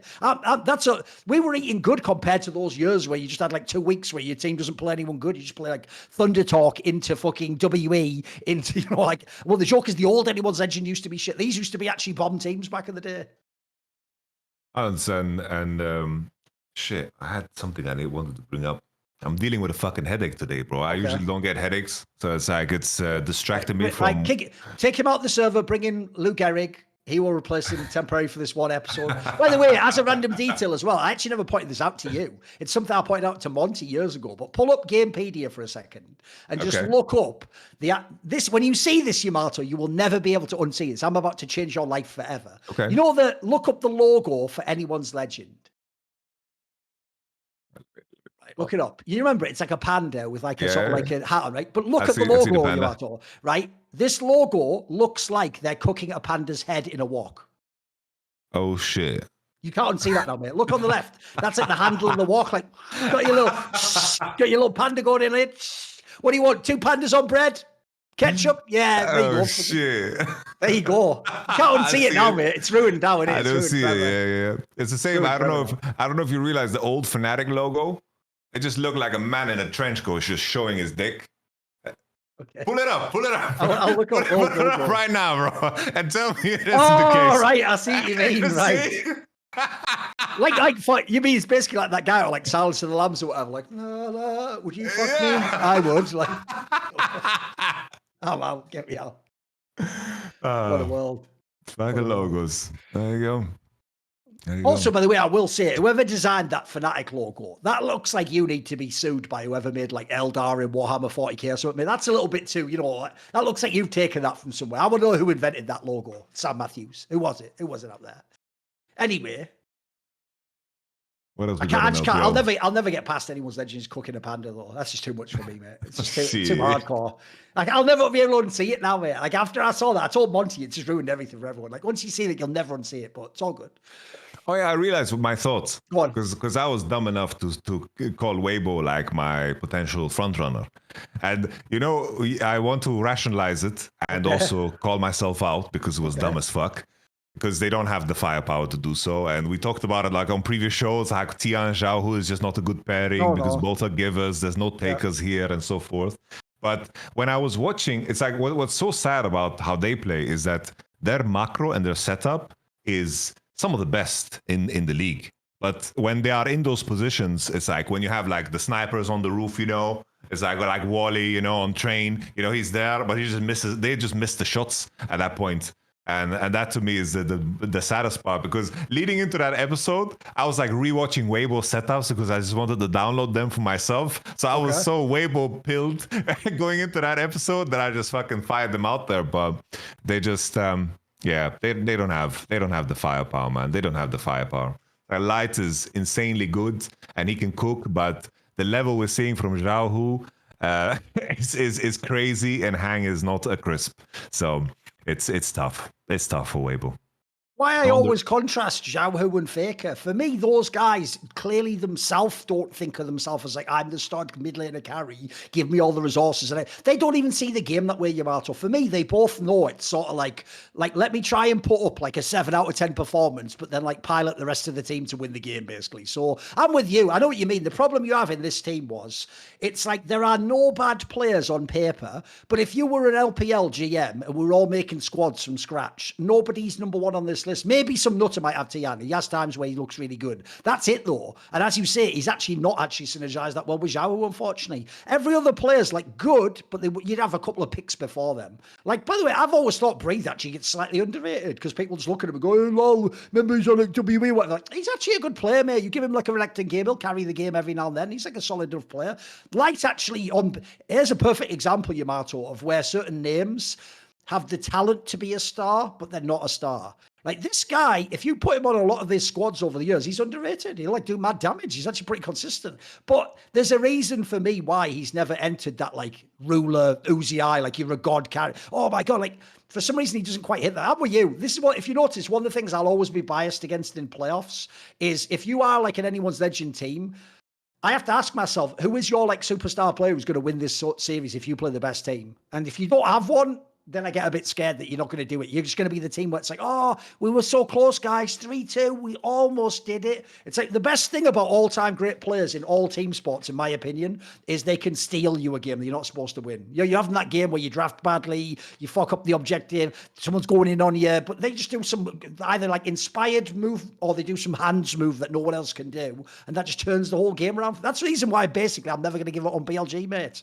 As long as you still have Knight and Bin, and here's the key thing, they obviously have to still be Knight and Bin. They can't be like when they're Zhao Hu'd out 4 years down the line. As long as they're Knight and Bin, like today, where I know that they are still utterly cracked, why would I ever give up on a team like that in League of Legends, mate? In fact, as we were alluded to earlier, you could even argue with the meta now we don't have all the lane swaps. Like, this is why you can never give up on BLG till the end, mate, because the win conditions in the game are fairly obvious now. You don't need some, like, god-tier macro to win in League at the moment. Like, actually, having strong players is a lot still, mate. That'll still get you quite far in this game, I feel like. Agreed. It's kind of like the same conversation when, it's like when everyone gave up on G2, right? It's like, I didn't give up on G2, neither did you. It's like we knew it's like a regular split game. They got a dragon stolen for them. It's like, do we really think Caps and BB and fucking Dylan Falco is not gonna fucking pull it together, you know, with Hans Sama? You know, it's like we just have to wait, you know, give these guys a chance. Like they have enough store credit. I'll lend them some money, no worries. I'll lend them some time. I believe they will pay back. This is just what they've done the majority of their career. So I'm with you on the Billy angle. It was like today's game. It's like even the game they lost against WE. What fucking Bin did on Yorick, I haven't seen anyone else do on Yorick. Like he was bonking people with his fucking spade. You know, it was looking fucking cool. So as long as those moments keep coming, they just need to wait for everything to just line up and things are going to be okay. I actually have a question for you though, which is one of the things that actually impressed me last year about BLG was the fact that they could have all these talents where like almost everyone was like LPL level, but they are all LPL level, but they could also like make it work. One of the things I do think is tricky if you're in their team is they have done the old school super team method of like all the traditional carry positions are plaqued with players who in theory should be contending for best in their role. They should be like, I'm the best player in the, remember, bro, before MSI last year, people were saying they had the best bot lane in the world. The elk fucking on bot lane. Everyone's going crazy for that one. So when you look at their squad, one of the downsides if you coach a team like that is it's very easy to fall into global meta thinking and just pick the strong picks. Like if this, put it this way, if this team had like a fucking, you know, clean up AD carry, it'd be easy. You just play through solos all day long, Bin and Knight, and force feed them all their picks. In this squad, Elk himself is so good, you have to kind of like keep all the plates spinning if you're coaching BLG, mate. Like you don't know what the meta's going to be at the international tournament. You don't know what's going to be like at Worlds. Like you need to keep all these players ready to be potentially your best player in a game, which means if you make it work, you're going to look great. But if you don't, you can fuck it up a lot too. Like, what do you think on that aspect? Like in a way, they've got like the embarrassment of riches, as we say in English. I think last year I think what works so well with Shun is I think his biggest strength is his willingness to be adaptable in game, where basically it's like he would pivot and he would dive bot with level 3 Vi just because his lanes gave him the opportunity to do so. He didn't care about his economy ever, and he was extremely good at just capitalizing on any edge that would be just presented to him through his lanes. And I think that when you have like three players that are very, very good at laning, there were many games which just played through bin, they dominated, they played through mid, they dominated. Knight would drop like 12-0 Lucian games just because he would have like all the emphasis around him. And somewhere along the line, especially after they lost MSI, the game moved in a direction where there was a heavy incentive to be a lot more structured. Post MSI, I think everyone just looked at how Gen.G was approaching the game in terms of how they were diffused, where they were setting up for these bottom dives and then they would just waste a lot of time. It's like jungle would go bot level 3, but then they would have conditions where they couldn't get dove and they would back off and play around their TPs and just make sure that they would diffuse the play, and then the payoff would always be greater as times kind of turned. And I think the big issue for Shun was that when things stabilized and people were playing this AP jungle over and over again, it was all about farming junglers and you just needed to hit all the beats in the game. I think Wei was way better at that, because when he came in, they started playing the swap game. They didn't feel rushed to play the dives and so forth. But now we come into an era again where you kind of want that jungler that is willing to drop everything to be there. You want that jungler that is willing to be creative to get you guys ahead, because when you are the one that is doing the aggression, it also forces the enemy to react. And when you do, you're going to give breathing room to everybody. So they, like, now they're back in that state where they wish to have a jungler that is just going to walk on the enemy jungle. And if both junglers on 12 CS, he thinks to himself, I am winning because I have Knight and I have fucking Bin and I have this bot lane. But now I think Wei is too much of a structured player. And at least today we saw some signs of that, like they bot lane dove at minute 3, which was super good with Nafiri. I think that was good. There's some signs of them moving in that direction, but it's clearly that they missed that, because the game, even though there are certain beats that you need to hit in terms of how Bilibili always gained advantages, they would win. I remember like pre-betting almost every Bilibili series when they played against a team that was like in the bottom, let's say bottom 10. Then I was like, yeah, Bilibili win under 30 minutes, and they would just fucking hit perma, because they were just so good at building advantages. So I feel like that part is what's missing. They just need a jungler that can take it to the other jungle. And in terms of what the meta is in terms of champions, there are certain champions I don't want to see Knight on. He's playing a little bit too much Azir. He's fine Yone, but he's playing a little bit too much Yone. And to be fair, these champions are very strong and they're very good in the patch, and teams are aware of what Knight's strengths are. But I would much rather see him, one layer deeper, when he's playing the Aries, he's playing the Auroras, even the Nico, so sometimes even Annie's, even his Orianna. There's certain champions that he was really, really insane on, and I just want to see a little bit of more of that. And hopefully we get to see that in the BO5s, because Fearless still in best of threes is fairly limited. By the way, one of the problems I do think about Knight's career, someone who's observed the whole thing, is I do actually think Yamato, he does that thing that I really hate when pros do in any sport, which is you let people get in your head with the criticism. Like famously, that is the criticism of Knight, right? He's not that great in his A player. Obviously, his A is like a major champion in League of Legends always. But the point is that if that's like one of the only knocks you have on Knight, that's why he's one of the best players ever. Like, he's insane. Think about it. Go the other way, Yamato. So wait a minute, he's one of the best mid laners to ever play, and he wasn't even that good on the main champion that's always in the meta. Like, that actually shows how insane he is. But the problem is, I actually think he does that thing, Yamato. I think people like Reckless have done this back in the day, even Forgivens. When they have like a hard stereotype, he's this type of player, they want to prove in the odd game that they're not that player, which I think, to me, it's like, that's some separate shit, guys. Like, if you hear the stories of like Michael Jordan and doing it, he took that personally, that makes sense because you win the game and you do it. If you lose the game, you'd look silly if you took on some personal mission like that and then you fucked it up, wouldn't you? So my problem is, if you're Knight, it's like, bro, you don't need to do this. Like, if now it's even Fearless, mate, you don't even have to play as A. You can just play whatever you want. Like, you're famous for having a champion Ocean that can go like 10 picks deep. Now just flex it, mate. The joke is, you would have to show me the Azir if I knew it was going to be traditional meta and you're going to have BO5s at Worlds where you're going to have to play 3 games of Azir in every BO5. That's not even going to be the case anymore. So if I were him, I'd forget that completely, mate. I'd forget about that completely. Just forget it. I do have a question though, which is, to be fair, on this show, we didn't actually discuss much Naafiri the champion. Obviously, that is a new champion for this year. What do you think of that so far in terms of how it's been integrated into pro player? Seems like it's hit all the major regions now. I think, especially, I do think LPL figured it out best and earliest, because I think what makes Naafiri very, very strong is the fact that it clears fast, fights good, and dives really, really well. It's kind of like a mix between Kindred and Elise in a sense, where I think this champion is fairly useless if it can't enact that pressure. If it can't fight on chickens, if it can't set up dives on side. I really like Naafiri when it's paired together with a Ryze mid lane, a Galio, when it has champions that are willing to transfer pressure into sides and create scenarios where diving top lane is good or diving bot lane is good. I think as long as that is the circumstance for Naafiri, I think this champions can accelerate and be insanely OP because the numbers are really, really good. But what I saw, for example, in Europe, there was that game where, for example, Fnatic lost against SK, where they're not pairing it together with champions that are like super, super strong on side. They played like Naafiri, Galio, Yone, and Yone is a champion that needs to really, really vacuum in all the resources possible and make sure that he is stabilized, because Yone is not a strong laner. Usually he just comes fucking online when he gets played the Ruin King. And I think this is the main thing that people have missed. And as long as now, after Naafiri has gotten nerfed, I still think there is space for this champion to play, because inherently, like, that W is just way too fucking broken. You could just bait so much abilities and you could just be so damn mobile and at the same time do a lot of damage. So it kind of fits in a niche where it's kind of like a better Viego almost, where Viego shouldn't be picked anymore because it doesn't attribute anything to the composition. Same thing Naafiri, but if everything is in place for the composition, Naafiri can get very strong and very fed super, super fast. But many times the champion is misunderstood, and I love it when Western teams do that, bro. It's like, oh, they play Naafiri, I should play Naafiri.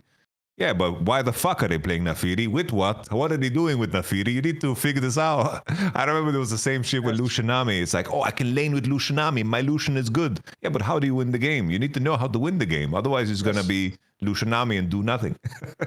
No, one thing I do hate is that Yamato, they do act like it's solo queue and they're just picking a champion in isolation, not even like with things against it. Like, the analogy would be, it's a bit like that thing where one of the weirdest things about men is men have a way of looking at the world where they act like we're all uniform off an assembly line. So they'll do stuff like, they'll say like, what did you say to her? As though like if they say the pickup line you say, that they would be dating that girl. It's like, you know, we're totally different people, right? Like, but like, first of all, what I say, maybe it's how I said it. Maybe it's like the expression I had, or maybe she already knew me. Maybe it's the social proof of where we are. There's a million different factors, but that's the analogy in this scenario. They're just like, the joke is that they're actually some like, you know, like if you're a confident guy, you can make fun of yourself or whatever. It's like they're rocking up as a little 5-foot guy, like, hey, what's the weather like down here, girls? And then the girls are just like, yeah, I think we're going to go, actually. It's like, what the hell? That worked for my friend Chad. It's like, you aren't Chad. So they understand that. That's Westerners trying to lock in picks that you don't even know why they're playing that comp. The worst thing ever, by the way, Yamato. I know this is LS's like number one fucking bugbear that he's always gone on about. The worst one is that for real, they will say the line, and it's so insane, Yamato. They won't go, oh, the reason I'm playing this is because it's quite strong when Tian plays it, the way he like counter jungles. They'll just go, it's quite strong because Tian plays it. And you're like, that can't be the end of the sentence. No, please no. That's what pros are actually like. Some pros, even top pros, bro, for real are just picking shit because like the best Asian player plays it. Like, that is still a real thing, right? I mean, you've been in teams recently. That's not some 5 years ago. That's still real, right?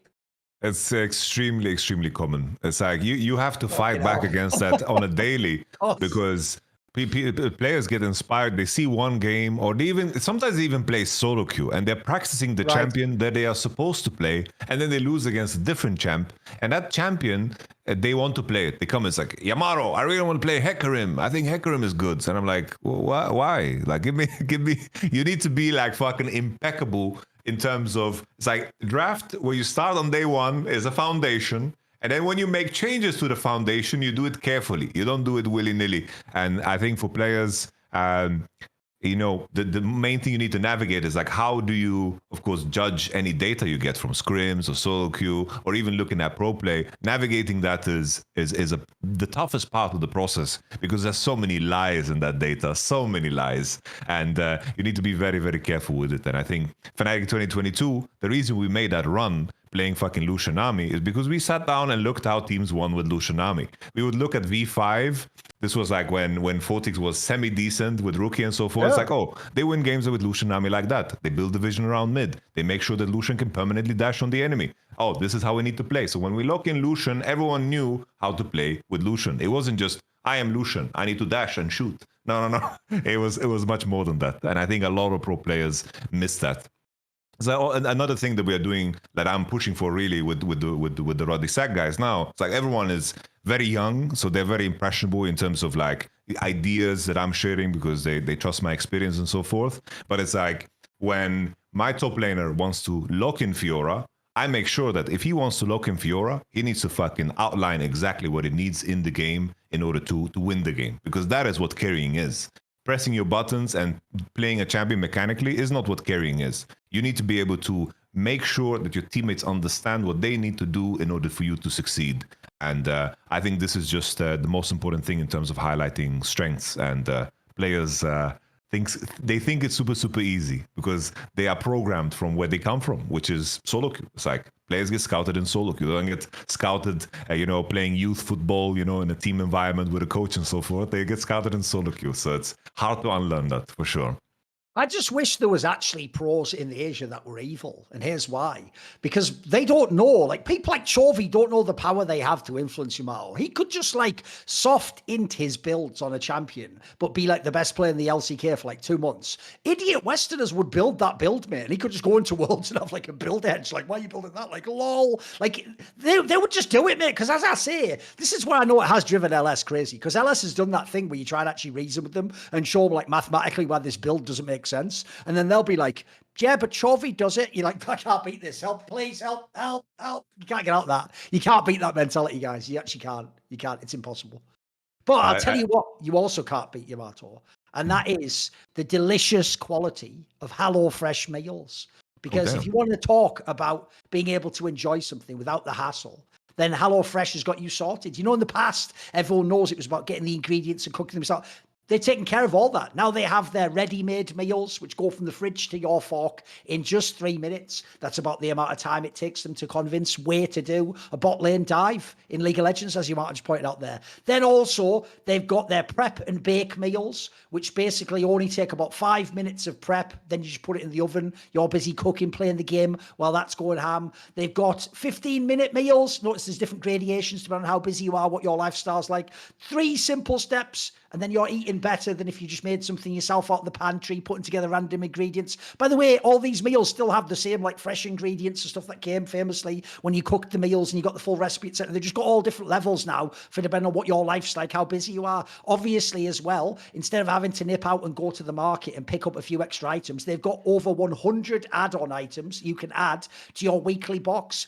Packable snacks, beverages, quick breakfast. If you don't know, the way all these services work is because they're a subscription service, you're not also just like locked into something in this. You have no option. The whole purpose of how they design these systems actually is you can go online and you can change like what's coming in your box next, etc., and tweak things. And obviously, if in your schedule, if you're going to be on holiday for a week, you can change how many boxes come or pause it, etc. There's all sorts of features if you go on. I've used many of these services in many different countries over the years. I've actually also found, first of all, I like the ones even when you do the cooking. I also do, like we talked about the other ones, I think the ones that are just chilled and that you cook in the microwave are way better than normal microwave meals, about 100 times better. And these ones, I actually quite like the fact that they've sort of made the different tiers there. So if I have 15 minutes, I can make something where I do a little bit of something. If I've got 5 minutes, maybe it's 1 or 2 things. If I've got 3, maybe I just put it straight in and it comes straight to me. So I also think the fact you can sort of pivot how much you want to do there. And obviously, if you like things 1 week, you can change it so the future weeks are like that, or vice versa. You want to tailor it to be more of the 15-minute ones and you go onto the service and you change that out. I think that's all very good. So Get up to 10 free meals and a free high protein item for life at hellofresh.com/ it's on the screen, LFN10FM. One item per box with active subscription. Free meals applied as discount on the first box. New subscribers only, varies by plan. So that is up to 10 free HelloFresh meals. Just go to hellofresh.com/ LFN10FN. This is HelloFresh, America's #1 meal kit. Yes, thank you to everyone who takes care of that. Also, let us know, by the way, which one of the meals is the easiest for you, which is the most convenient. Do you like the 15-minute one? Do you prefer the prep and bake one or whatever? Do you like just have the oven on the back? Tell us which one works best for your lifestyle and let us know. Obviously, thank you to everyone who supported it and to HelloFresh themselves. Right, let's talk now, Yamato, about our region, LEC. Let's do it, yeah? Let's get on with it. So first of all, I have to say, I actually am super elitist about the Western regions now because I've just watched so much League of Legends over the years. Like, unless there's a drama angle, I find it hard to watch the bad teams. But I'll tell you what, if you start to get results, I will have to start watching your games more. And you know what, Yamato? Like, I'm not sure I wanted to ever say this sentence out loud. This last week, I've had to go and watch way more of the fucking Heretics games than I ever thought I would, mate. This team's actually, like, you know, Vitality, the Heretics and Vitality were the two teams that gambled on all the rookies and all the ERL talents. Vitality looked like they came online way quicker. They had way more potential even from the first split. Heretics, bro, I was ready to just quit this team completely after last split. I was like, this is nothing. It's like I'm hoping like one person has a good game and, you know, or like Flackhead gets like a half-decent angle to sort of carry a fight or something. Like, there wasn't much there to excite me. Mate, this team has taken a big step up this split. Like, they're actually doing something now. Like, there's something to watch there. That some of these players are starting to show me something. Where you are on Heretics? What do you think? You know, just to look at LEC as a whole before I jump into Team Heretics, I just want to highlight how painfully fucking obvious it is that a format that breathes and is not putting constant strain and pressure on players to switch things up over the span of 2-3 days, where there's like super week after super week after super week, where everything is just about making sure that you survive.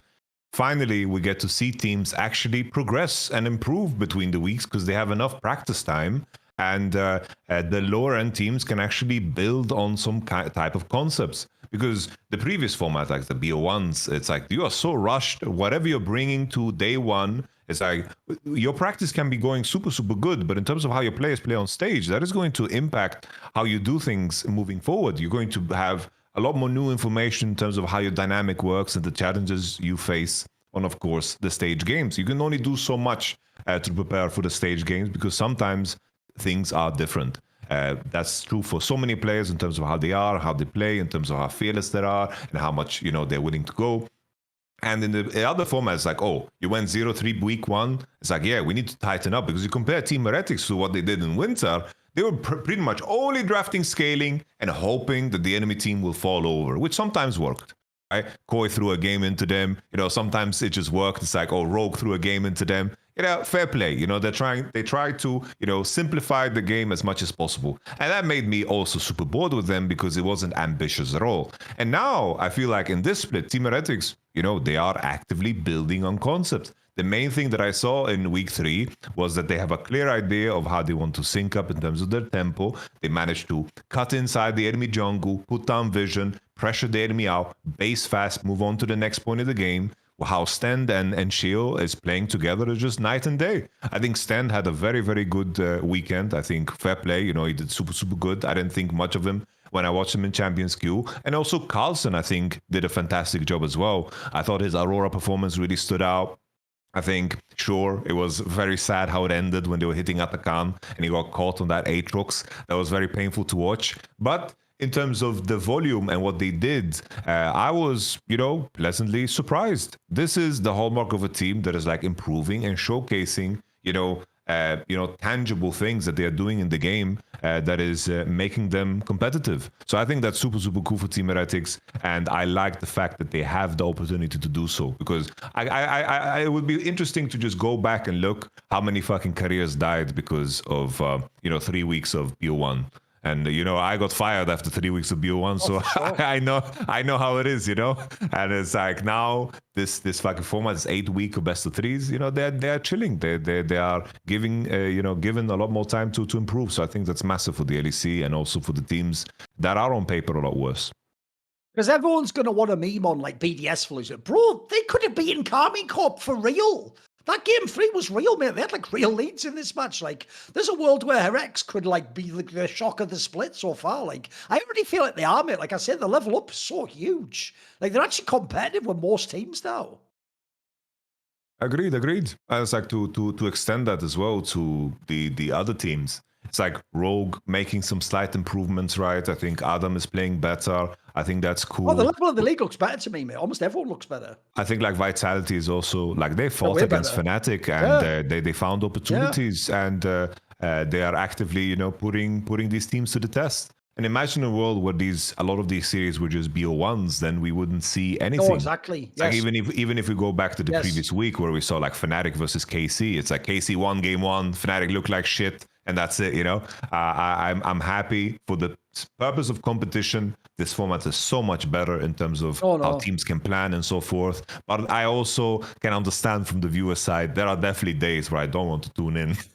that's definitely the case. And no, then I think one thing you're right about though, mate, is put it this way: that Team Heretics is a perfect example. The way they have played in best of threes, they lost 2-1. In some ways, is more impressive than if it had been like a BO1 they almost won. Like, you just get to see so much of their play. You can tell it's like not a total fluke. There's something to this team. For sure. It's like it's the question of like the race to the top 6. It's like I was very harsh on Koi after their first initial matchups because they were very tough in week 1, and I didn't like how they like threw some positions and so forth. But Koi showed me as much as they could playing weaker opponents in terms of like getting a lead, maintaining that lead, and then finishing through.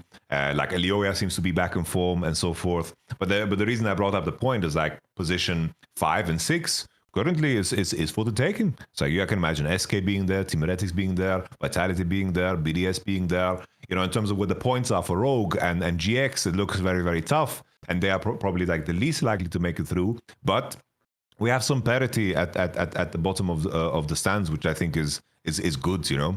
I think it's super, super cool. By the way, let's do that conversation, because the one team that can't say Yamato, they're better, is fucking GX. GX went from, remember, after like the first 2 weeks of winter, they were supposed to be like the sleeper, like 3rd or 4th best team in the LEC, to, you are right, Yamato, they are literally like one of the worst teams. Like all those other teams. The joke is, it is the SKs and the fucking Heretics that are like making these guys look shit now. Like, this team has completely fallen hard. And this new roster with Isma, it just isn't it, mate. It just isn't it. Like, this is bad. This is going to get even worse. Yeah, Isma as a player, I think he's a little bit cursed. You know, I do think it's like you see some good signs in the early game, but then it's just more of the same. Like I don't know what the situation exactly is with Closer, but Closer like had the experience. He was like Jankos light for this team and for KC as well. Last year, I think KC found like a fantastic gem in him where they just hired the mercenaries that is Closer and Kana. But now with Isma on GX, they don't have any like red line in terms of how they play the game. I think also the top laner, I think he had an easier time in, of course, winter, because top lane was just way more streamlined as a role. It's like you could play K'Sante every game and just play a lane swap and have a good old time. But now you are getting challenged on a lot of your fundamentals. And, you know, Jun as a player, mechanically super, super good, but I don't see him as the player that is going to make the team play cohesively. Right now, it's like, in terms of what the roster should be with Jackie's, June, and Noah, like they should be more competitive than this, because some of these other rosters are working with far less. So it's like, ever since I'm gonna keep bringing this up, because the most cursed thing ever is that Gelato interview. They went 3-0 and the hubris got to them, and they have barely won any games at all ever since that fucking interview. Things have just gone to straight shit ever since that interview. I think their win ratio is like sub 20% ever since that interview, which is crazy to fucking think about. Also, you have the fact that, like, it's not even like all the players suck. Like, dude, Jackie's had, like, that Ari game that was pretty good. Like, he's still a good player, but fuck, that team just doesn't work, mate. And they lose so hard as well. Like, It's actually a bummer because, like, I never thought they were going to be like an LEC champion. I always thought they were sort of gate kept. But I thought the fun thing will be just give me a playoff team, let me have the Jackie's guy have a chance to pop off, and then I've got a good, like, experienced shit talking coach. That sounds awesome. Somehow it's fucking collapsed in on itself. And the worst thing is, like we say, it's not now that they're like a million miles from the Fanatics. That, bro, now they're getting like outmatched by the teams that were supposed to be the laughing stock, or the ones where it's all the RL's players that are supposed to get sent back at the end of the split or the end of the year. Like, mate, it's actually GX that looks fucking bad right now. Like, and this was also supposed to be a lineup on paper that just worked. Remember, like the bot lanes played together before. Like, there's some pieces that you think that should just walk in and work. So I don't know, mate. I think they're in a tough spot because, I mean, as you say, like right now, like what reason is there about hope? What turns around from here? It's been too much of the same, and Isma exacerbates all of those issues from the previous split too.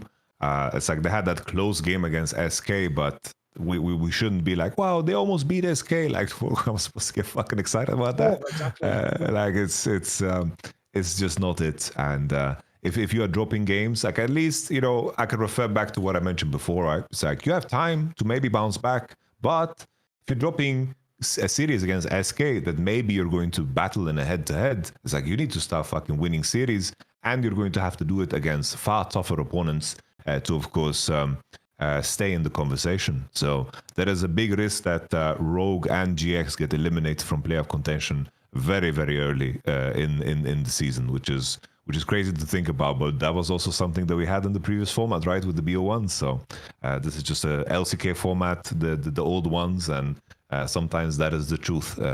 You're eliminated. Would be the saddest part if they start playing good the moment they are eliminated. That just happens way too often. So maybe it's gonna happen again. And then I have to say, one of the teams that I actually think has suffered from the shake-up of the different teams getting better below them is fucking BDS, mate.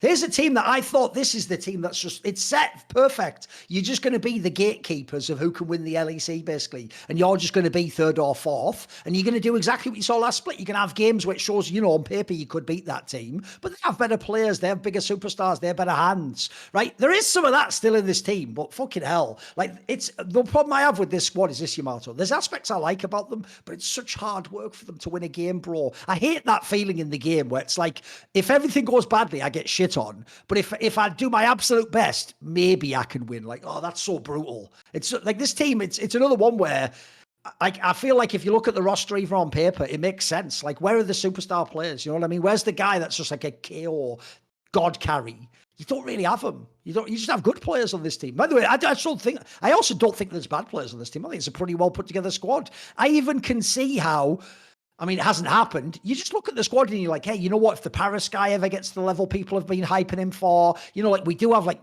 we have some decent like solo players here. Like they're this close to being good, but then with actually the expanded field, now they even lose more games. Where you at on BDS? Where you at on this squad? I felt like this in regards to BDS last year too. I feel like their player profiles, the window where they can perform well and on the champions they perform well on is way too just narrow. I think that if Ice is playing something that can carry on, he definitely performs. Nuke on his majors and so forth. I think when he plays majors, he's solid, right? Whether it's Azir or Rihanna, I think it's all right. But whenever it goes beyond that, like for example that game 2 that they lost against Team Heretics, when I see Nuke picking Rise, even though Rise is on paper good there, I'm just not thinking that he's going to do super well. Or like when I see 113, it's like his Nidalee, his Sejuani, some of the early like pressure junglers, I like him on. But when he's playing something like Lilia, where he needs to have attention funneled to him, I do think that this roster functions the best under very specific conditions. And I think as long as they don't lean into those, it is going to be tough, but I also understand the frustration of wanting to expand beyond that, because obviously you need to reach a point where you aren't a one-trick pony, and how do you do that? That part is just so tricky, because that game 3 draft that they had with the MF, Lilia, Leona, Sion, Rise, that's a pretty fucking solid draft into what the enemy drafted, and I think it's not the easiest Nafiri game to play, but just because they were so out of their element, out of their recipe, so to speak, I think the Team Heretics just managed to find very, very positive momentum in that game, and Sheo showed a pretty solid Nafiri performance. So I also like Carlsen. I almost called it Larsen. Carlsen on his NAR, and I just want to see BDS. It's like, what do you do? It's like, do you try to expand beyond and you just take risk in best of threes in hopes of getting better, or do you just tighten up and just play cookie cutter, same thing? It's like early game jungler, mage and mid, AD carry that can carry, engage support, and just whatever is comfortable for relevant. Like that. That's how they win games. But you kind of hope that they're going to go beyond that, because eventually, of course, they are not going to be able to contest anyone. So are you going to go into playoffs being just who you are always, or do you risk it all to become better? And I feel like they have players and good enough that could potentially do so. But at the same time, I feel like Nuke, Irrelevant, and also 113, they have played a certain way over and over again. And we've seen Nuke try in the past. I also want to add, when it comes to Nuke, it's like the strangest thing about his gameplay is that it's just been the same for so long. I don't know how many times he just TPs straight into the fucking enemy team and just dies. I don't know how he can't get that out of his system where he just doesn't TP into the enemy team. I remember so many moments. You can make a montage at least 30 times. It's like you do it once, you do it twice. Okay, move on, move on. Like where is the individual progression? It's like he had that progression earlier on in his career. I was happy that he got a chance to stick around because I didn't believe in him at all. And then he got better and better and he showcased, some potential. But now it's just stagnation. There needs to be like a deeper evolution, because I will never believe him to beat anyone like in the top 3 above him. No. Like it's just never going to happen. Yeah. Put it this way, one of Monty's takes last year on all the Nuke squads is always just basically, like, I actually hope they don't go international, because you just think to yourself, if you're a fan of their team and you're going, oh, wow, it's Nuke against insert any other Asian mid laner that's elite, and you don't feel like you can win. Like, even if, by the way, everyone who's memeing on Cream, let me see a best of 5 of Cream against Nuke. Let's see how that fucking goes. I'll tell you what, Cream will fucking hands him. I'll tell you right now, we'll just kill him dead. Because one of the problems I have is I actually also think that this is one of those really hard times when you look at a squad, Yamato, where I don't think Nuke and 113 are bad players, but I don't think they fit together very well at all, mate. Remember, Shio was basically like fucking Nuke's shadow. Those two clearly did get together really, really well and were on the same page, coached the same way. These two players have such different strengths. Like 113 is a mega front runner, mate. If he gets fucking rolling early in a game on those mechanical champions, he can do something. I can see why, by the way, he was a top prospect in the RLs. I bet in the RLs where people have worse macro, you just smurf on people doing that. You look incredible. The problem he has, though, is he has a hard fucking drop off at moments in the game, though, where you can see his decision making gets way worse and he can just toss that lead. And then Luke is like the opposite. Nuke is like the slow build up because he's not some crazy hands player, but he can actually get like build a lead. The problem is, though, I never have that feeling. Put it this way, if my team is playing against, like I say, a team within a super sick mid and he's fed, it's a nightmare. I'm not as scared if Nuke's fed. Like he could win the game, but it's not as guaranteed. He never seems as powerful with that lead. You know, people do that joke where it's like if you watch, like, pick up some of them back in the day, like, I don't know, fucking Oriana on Rookie back in the day. It felt like the ball went further when he threw it. It did more damage when it went on you. Like, you get the opposite with Nuke. You're sort of like, oh, he's super fed. Well, let's see how this plays out. Whoa, let's see how this team fight goes. Let's see how mid-game play. This team, like, on paper, by the way, is one of the squads that has lost the most games that look like they were winning in the server as well. Like, the amount of times I thought they were going to win 2-1 or win 2-0 or they're ahead in a game, they've refunded so many fucking potential wins, mate. It's crazy. It's actually not so. It's why it's a bit of a bummer as a team, because, like, again, and also, by the way, lastly, this is where the ice angle does hit its limit.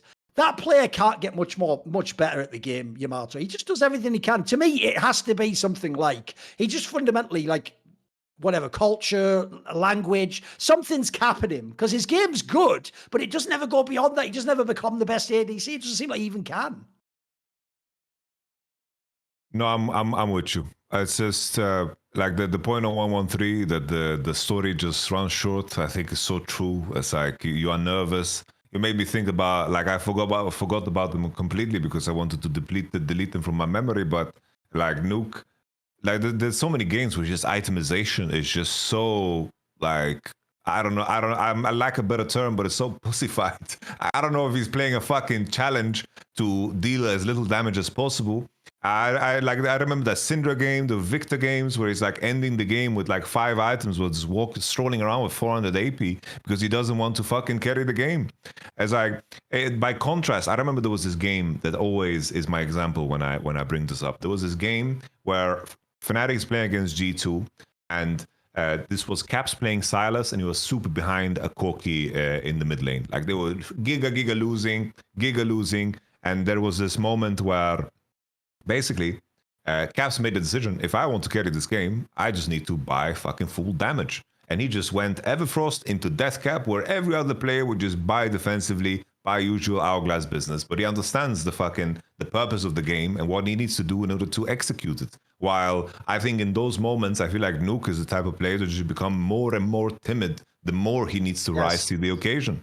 I remember his Tristana games where he didn't pull off. I remember when he itemized the Syndra game, the Victor game. There's so many examples of this happening. Even when he was fed on Lucian, I remember in playoffs, that was absolutely crazy. Just too many moments where he simply just doesn't rise to the occasion. And if it happens once, twice, I can be patient. But now it's just the trend and also his routine.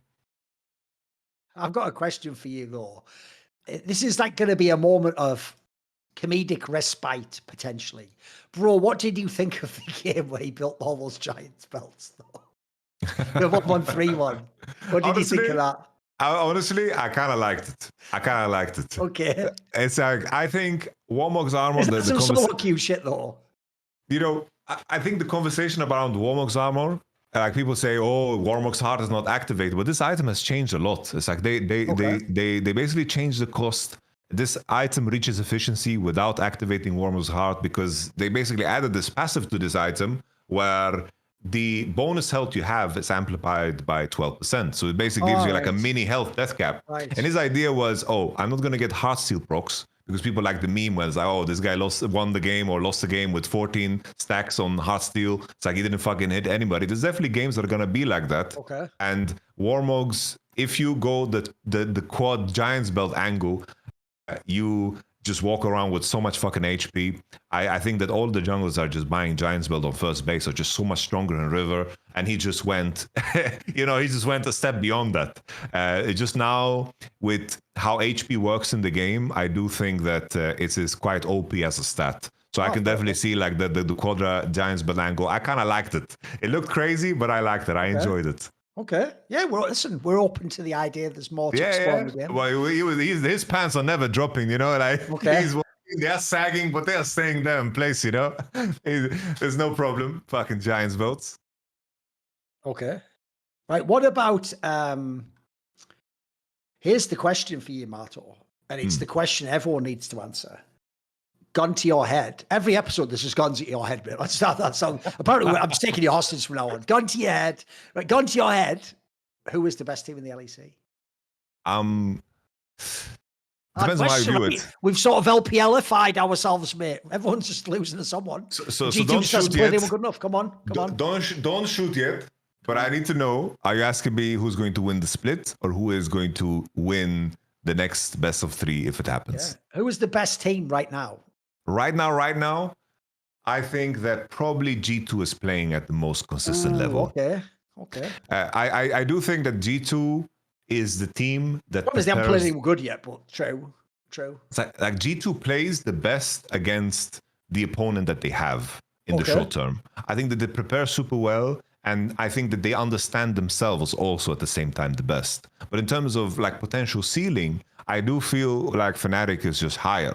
But that has always been the challenge of Fnatic. It's like, that's why I wanted to, before you shoot, is like, which angle are you going for? Because I do think Fnatic can have a payoff in the long term in this format when it comes to the playoffs, because they showcase really, really high level on a wide range of compositions and a wide range of champions, which I think is super, super important as things go deeper.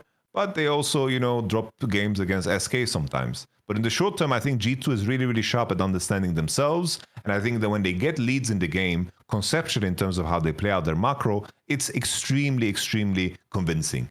I think when G2 has leads, I trust them to convert that all the way to the end. And I think it's tough to say about the other teams, because the next one is, of course, KC. It's like in the beginning, I did kind of cope with the idea that, oh, they're challenging themselves in terms of draft. They're trying to work on something here. And they're trying to, of course, expand beyond what their repertoire was in, of course, winter. But now in that process, they have lost all of their jungle and support synergy. They are not on the same page at all, and most wins that they squeeze out is because individually Kalis does something, or Vladi does something, or Kana does something. But in terms of how they drive games now with the jungle support, it is clearly not there, and they have lost themselves in the process of finding something new. But I think that's something that a lot of people that watch, it's like they think, oh, a team finds their peak, and then they're just going to keep adding. It's like, oh, they're going to get better, and they're going to jump. Usually you need to break down all these things that you do to then reinforce newer ideas and better ideas. And there comes a lot of risk with that. Sometimes teams tighten up and, of course, don't change anything because they want to win in the short term. And sometimes you take risk and you break everything down and you start kind of from scratch. Because sometimes those habits that hold you back from becoming better are the ones that keep you at that level of performance in the first place. So KC is definitely going through some kind of a rebuild. It's very clear that they don't have the same level of precision, and they need to figure out right now where they stand, because you can see in the series they are leaning back on the things that worked, almost in kind of a weird panic almost. It's like, oh, we lost game one, let's just go back on the Talia and the Yone. Oh shit, the Talia and the Yone is not working now. Oh shit, we need to fucking take a step back and figure this out. But I believe in them still. I think this is just a team that needs time, and the top three is going to be super fucking exciting. Like, this is a very, very nice top three.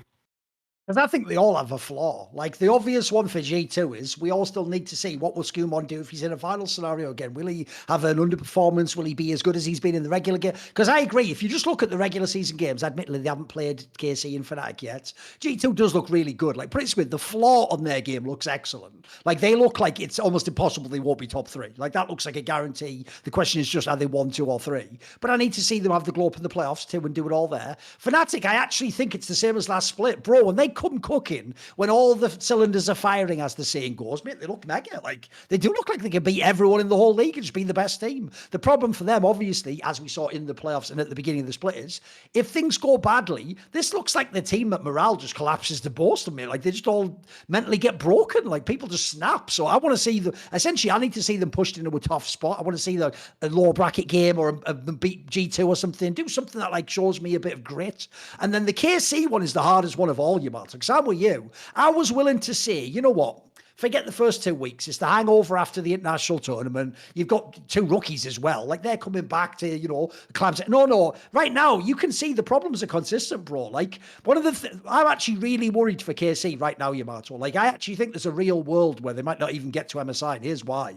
Because, bro, right now, I have seen them win and rescue a bunch of games individually and series as a result, where they were like what I just said about against Heretics, bro. They were doing badly the whole game, but then they just turned it on in the team fights and hands the fuck out the other team. Like, one of the things I'll give them a lot of credit for, I think they even showed you this at first stand, is, bro, in team fights, everyone somehow knows what they do on this team. Like, Kanna's beautiful, the way he plays, the way they let Kalis just roam around and people are peeling for him, and then fucking Yike, how he goes. I think it's actually really well done how they set it up, but the problem is they're leaning on that Yamato. Like, they're getting lucky that you can fuck around against Heretics and still do that and win the game. You'll have a chance to against the other squads. If you're playing a GX, you can do that too. You're not going to get to do that if you go internationally. If that's BLG that we were just talking about earlier, they're going to fucking wreck you, mate. If you give them leads like that, you're not going to get back in with a great team fight around a dragon. So I'm actually a little bit concerned about that, because right now, it's actually what you're talking about, Yamato.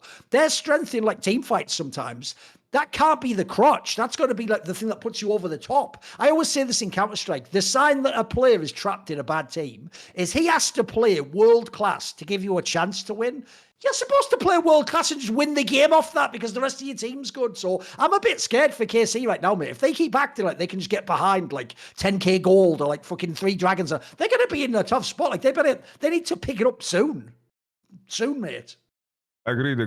If I may, a Counter-Strike analogy as well. They got the gunplay, and that's very, very hard to teach.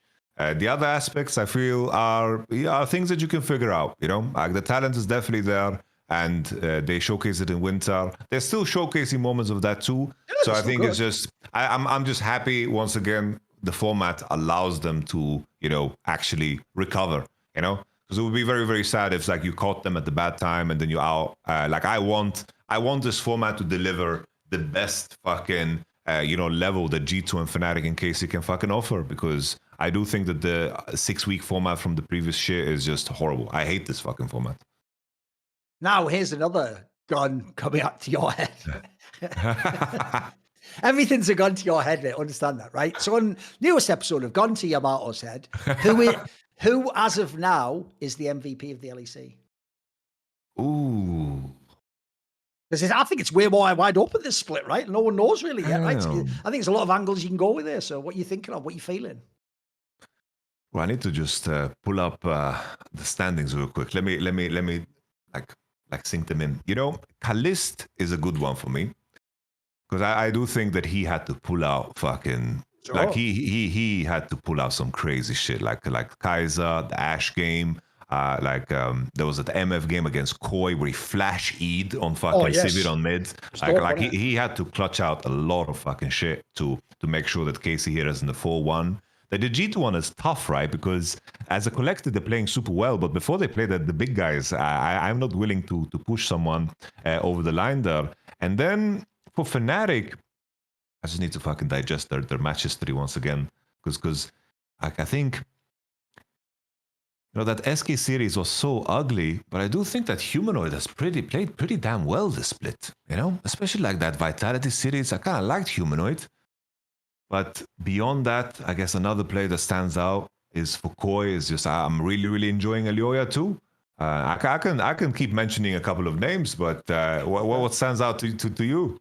Listen, Yamato, I'm very predictable. I'm that guy where if I'm your husband, you can just get me my favorite meal and get me the drink. Sausages with ketchup. Yeah, I'll just be in a good mood. I'm quite predictable. So you know what? There's a young gentleman from Germany who plays for Fnatic called Upset. He's pretty fucking good at League of Legends, Yamato. And you know what? Being as now everything's going great, he is carrying a whole load of games in his team. By the way, one thing I actually like about his team is they've clearly embraced the idea this guy does get the resources and does get to carry the game, and it works. Like in their squad, it actually works. All those years where people have been here, well, why is there never a good roster for Upset? This is a good one. I'm all in on this roster. Let's go. Let's see how it works out. If it doesn't work out, I'll take it on the chin and say you were right. But I think right now, if you're Upset, this really is the Renaissance year, mate. You can win everything. I even told him this privately. You know what? Here's what I actually told him privately, Yamato. I told him, in a way, it might suck that like KC won, but what you have to think is people can beat G2 now, mate. Not even just you. Like, first of all, your team could beat them, and then another team could beat them. Right now, think of all the years where everyone was playing for second. You knew whoever's on G2 wins automatically. And then it's like, can I be second in the league? Like,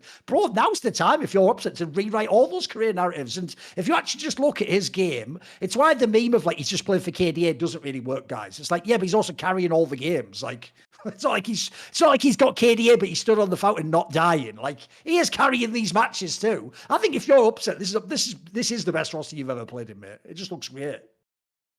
Agreed, yeah. I think it's a good show. I think like Fnatic, what was it against? Was it KC they played against? Or where he fucking smurfed out of his fucking mind? Yeah, he was sick of that one. He had the Kaiser game.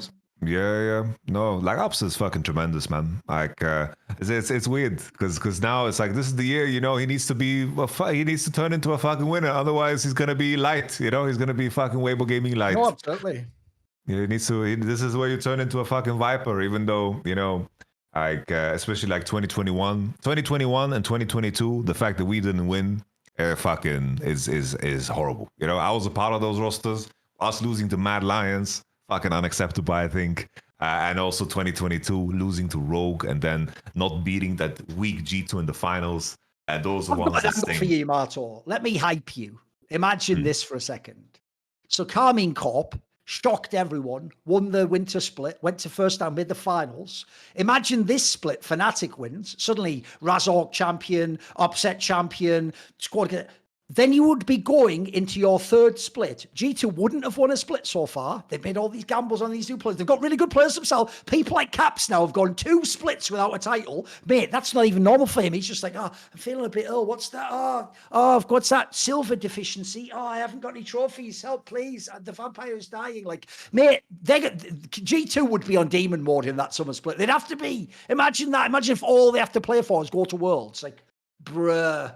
And also, the reason I'm hyping this reality is, what an awesome fucking LEC we'd have. By the way, I'm not even mentioning like Koi's actually like legit now that Jojo doesn't fucking in half the games. They're right in the mix. Like the league's actually good. Think about how far we are from all the complaints of last year. Like, lol, one team region, this region sucks. Like, bro, this region's cooking now. It's really good. I enjoy watching LEC. I'm with you as well, by the way. BO3 format, I think it's way better, mate. It's way better.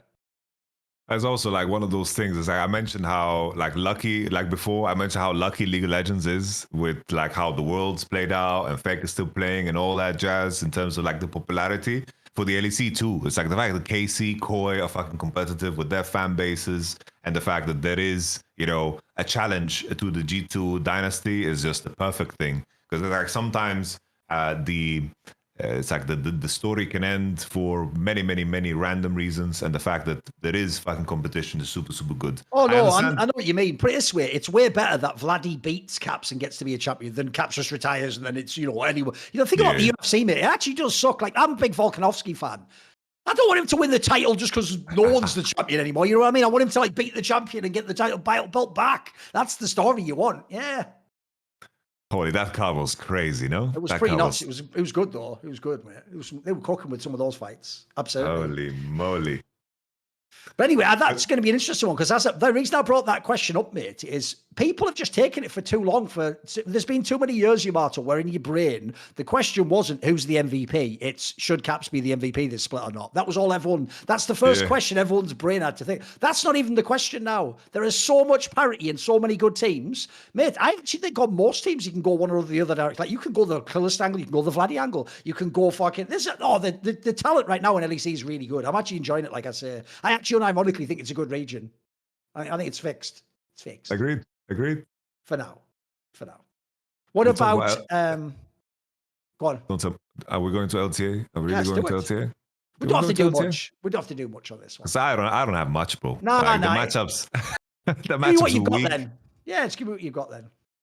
Nothing really. Like I thought if anything I can just mention is like C9 are starting to look better and better. You know, like we heard the whispers, not the whispers, but the the loud shouts of Dom saying that they are doing so good in scrims and so forth. Like I thought that you know, their mid lane and Loki started looking better. Like him being like rank 1. You're both doing this to each other. You're just taking turns on different years to be like, no, trust me, bro. The scrims, though. The scrims are sick. But I've not seen anything in the stuff. No, the scrims, bro. But you got to trust me on this. Please trust me. Oh, Loki is also like rank 1 on the NA server, you know. It all needs to mean something, you know. It all needs to mean something. And I feel like this week he performed good. You know, he performed good. I just want these, you know, this positioning phase to be fucking done and over with, and it will be soon, right? Because I believe they're playing 3 games this weekend, all of them. And then I think that it'll be it's not even just, it's not the region on its own. It's contrasted against all the formats of the other regions. LTA looks so bad, bro. It's hard to even, I'm not even joking. My brain still can't adapt again. Wait, it's just a BO1. Like, what? Like, in my brain, I'm like ready for the rest of the series. You know what I mean? Like, it's nuts in it. It's so weird. Yeah, I'm with you. It's like LPL was smart at least. Like, they fucking just put those fucking BO1s giga early. Like, fucking, they finished them 2-3 weeks ago. They just put them there, made them played, and just shoved them all in on the same days. They just cracked them out and didn't care anymore. Here, we have to wait week after week after week for fucking BO1s. It's not super exciting. I'm hoping the groups land where they're supposed to, which is very likely in terms of where like the teams are positioned. Like Lyon looks like a team that can be like slightly competitive. Maybe they can shake things up, but it's hard for me to imagine that beyond that. No, like I think this last week was an example of why they've got to change their format, bro. Like the only game of interest was 100 Thieves FlyQuest. That's it. Like aside from that, you look at the entire league and you're like, who gives a shit? Like, how am I supposed to get hyped about like Leon against something? Who gives a fuck? Lion or whatever they're called. Like, no one gives a flying fuck about these teams. They just don't. I'm sorry. At the moment, we have no reason to be hyped. It sort of killed the vibe of the league for me, mate. I'm basically just waiting for any combo of those top 4 teams. If they're playing, I'm in. If they're not, I actually could easily skip the week, mate. I could easily skip it. I'm just waiting for the groups. Then we're gonna talk about them more, dear NA fans, if there are any left, or that's maybe also we're just something I talking think into the sucks void. too, bro. I'm sick and tired of like one thing I like about League is all the leagues get going, and then you're just in the meat of it. You're watching all the big matches. This one feels like we haven't even gotten going yet. Like we're all the other leagues, but we're like halfway into them. This one, it's like, when does it start? When does the fucking thing start? Like this, why are we doing like a shit version of LPL placements? Basically, it's what we're doing. Also, I love the fact we've got these formats now where you have to have a huge flow chart, like you are eliminated. Like, why is it so hard to understand? What are we doing? It's also like in interviews, all the players are saying the same shit. It's like, oh, the BO1s don't matter so much. We know, like, we are going to make it out of the groups. That's going to be fine. Whatever the groups are going to be, it's going to be okay. That's like what all the top teams are saying. It's like, oh, this is an experimental phase, all that jazz. It's like, yeah, if the players are saying this, like, how the fuck are the fans supposed to get excited for these BO1s? You should have hammered them out ages ago. You should have fucking done exactly what LPL did. Just make teams play a shit ton of games on the same day and just be done with it super fast. And I think it would have been fine. But luckily, what does work is, as I said, because the other regions have good formats now and have loads of top teams and are way competitive, in some ways it makes up for it. When I don't watch the LTAs, I don't need to, but I just watch the others. Just enjoy the other regions. And because I'm going to watch the top teams and watch the playoffs, I'll still know who's good when it comes to MSI and who has a chance to match up and all that jazz, you know. The other problem I also do think about LTA is, bro, you can just tell that those bottom teams are so much worse. Like, you don't get the same sweat. Like I just said earlier, bro, Team Heretics made KC sweat. Like, they made them think they might lose that fucking game. Earlier this season, we had SK for real just clap Fnatic. Like, just... And Fnatic, SK isn't even a top team vaguely.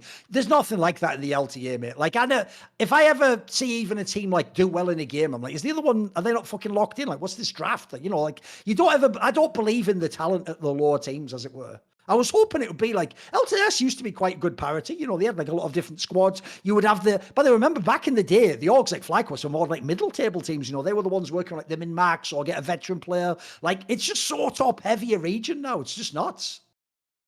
That's I just don't know.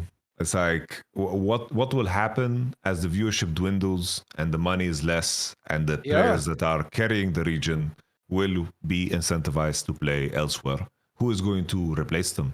I don't know who that will be. It's like you have like the usual suspects in Challenger Series 2. It's like in terms of the players that are competing, very few new names are coming through. You know, maybe there's a couple like the Dignitas top lane or so forth, but it's just hard for me to imagine what the next generation will be. Because that's what's so fucking cool about the ADC is that, oh, like, look, the fucking new generation's fucking playing. And they managed to even win a split, you know? So it's like, it's right there. And like we can say the same thing for the LCK. You know, we see a lot of new names coming in, whether it's Diable or like the Calyx guy or whatever. It's like we see some new names coming through. And I just worry about how they convert that, because there is going to be an off season where some of these guys like Inspired, even someone like Marso, Yeon, CoJJ, these guys, when the orgs are not going to be able to pay as much as these guys deserve, or could get, deserve is the wrong word, but could get in a different place. And then I think the true LTA shock for viewership and what it is will happen. Sure. I think that's it. I think we've done enough on LTA. Yeah. I think what we'll do is we'll do some viewer questions and we'll wrap the show. So first of all, speaking of things that sound great, how about wonderful Turtle Beach headsets? This is the Stealth 700. I'll show you inside here. It's nice and sturdy, by the way. It's actually really well done. Also, the size of the ears, as you can see, I've got quite a big head. They go fully over your ears. So they don't do that annoying thing back in the day that headsets used to do, where they like pinch your ears a bit, or you feel like all crushed in and all sweaty. I actually find the materials really nice as well. It's not like that annoying stuff that you just sweat through instantly. Like, it's actually really like absorbent. Also, if you don't know, they have loads of mega features. Like, they have you can plug it into you can plug USB sticks into 2 different devices, and there's a button that switches between them. So you can be like playing on your console, but then you can take a call from someone without having to get up. You can go and put like a podcast like this on while doing something else on a different machine. So there's all options like that. you have an 80-hour battery life, which, by the way, is insane. Like, my brain is boomerish. I'll never get over the idea something can have more battery life than the time it was charged. That will never make sense to my brain. And two, the idea that it can have like multiple days worth of battery life. I'm used to the idea that if you want to use something for a whole day and you don't charge it to 100%, you're never going to get that. You get 80 hours of battery life out of this. And like everything, they have like the quicker features if you want to like charge and you don't have as much time to do it with. They've got all the mega modern tech of 3D spatial awareness and all that jazz. By the way, as a result, they're also ones where I know a lot of people have gone to earbuds and other ones like that. They don't make your ears feel fatigued or worn out or annoyed that you got something on them if you're not used to having that. I actually find them quite comfortable. In fact, one of the secrets, if you ever do any shows, is you very quickly figure out what's a headset that works and what's one that's enjoyable to wear. There's a big difference. I actually find the build quality quite good on these too. So, as I say, they have the cross-play dual wireless transmitter system on where you can switch between the two. Also, they don't just make headsets, if you don't know, by the way, guys. They actually make all sorts of accessories. Like, they make like keyboards, mice, controllers, like race car. You can go check them all out. If you go and check Turtle Beach, there's everything you could want like that. And speaking of which, you can get 10% off everything at turtlebeach.com with the code summoning. Just one word, SUMMONIG, summoning inside the first word, summoning. Get 10% off your entire order at turtlebeach.com with promo code summoning. After you purchase, they will ask you where you heard about us, them. Please say it from LFN or you watch Summoning Insight or something along those lines and they will understand. Thank you to everyone who, one, takes advantage of this and gets 10% off a headset, two, supports us, and then three, lets them know that we're who sent you. That's what actually helps make the show go around. We don't have any like billionaire investors. We just do sponsorships, and they actually, so far, if you see people keep re-upping and appear on future episodes, that's because actually it works, and you guys literally buy the products and get the savings, and those companies come back to us and re-up again. We're actually in the modern day, by the way, of what esports was supposed to be, where it's actually a real business where the numbers are real, no one's lying, and everyone makes out. Like, they get the advertising and people buy their products. We advertise quality products and get the money in order to pay people to run the show. That's actually what esports was supposed to be, instead of what it was for many years, which is people like tricking companies into giving them money on the vague promise of maybe you get X, Y, and Z. But back then you didn't even have codes. You had no way to check if you ever made that money back by sponsoring that tournament or that team. Sometimes you were just paying mega bucks for nothing. But don't pay mega bucks for nothing. Pay 10% less on whatever at Turtle Beach. Thank you, Turtle Beach. Right, we'll do a little 5-minute break. We'll come back. We will answer your questions. I'll explain how you ask the questions after this break.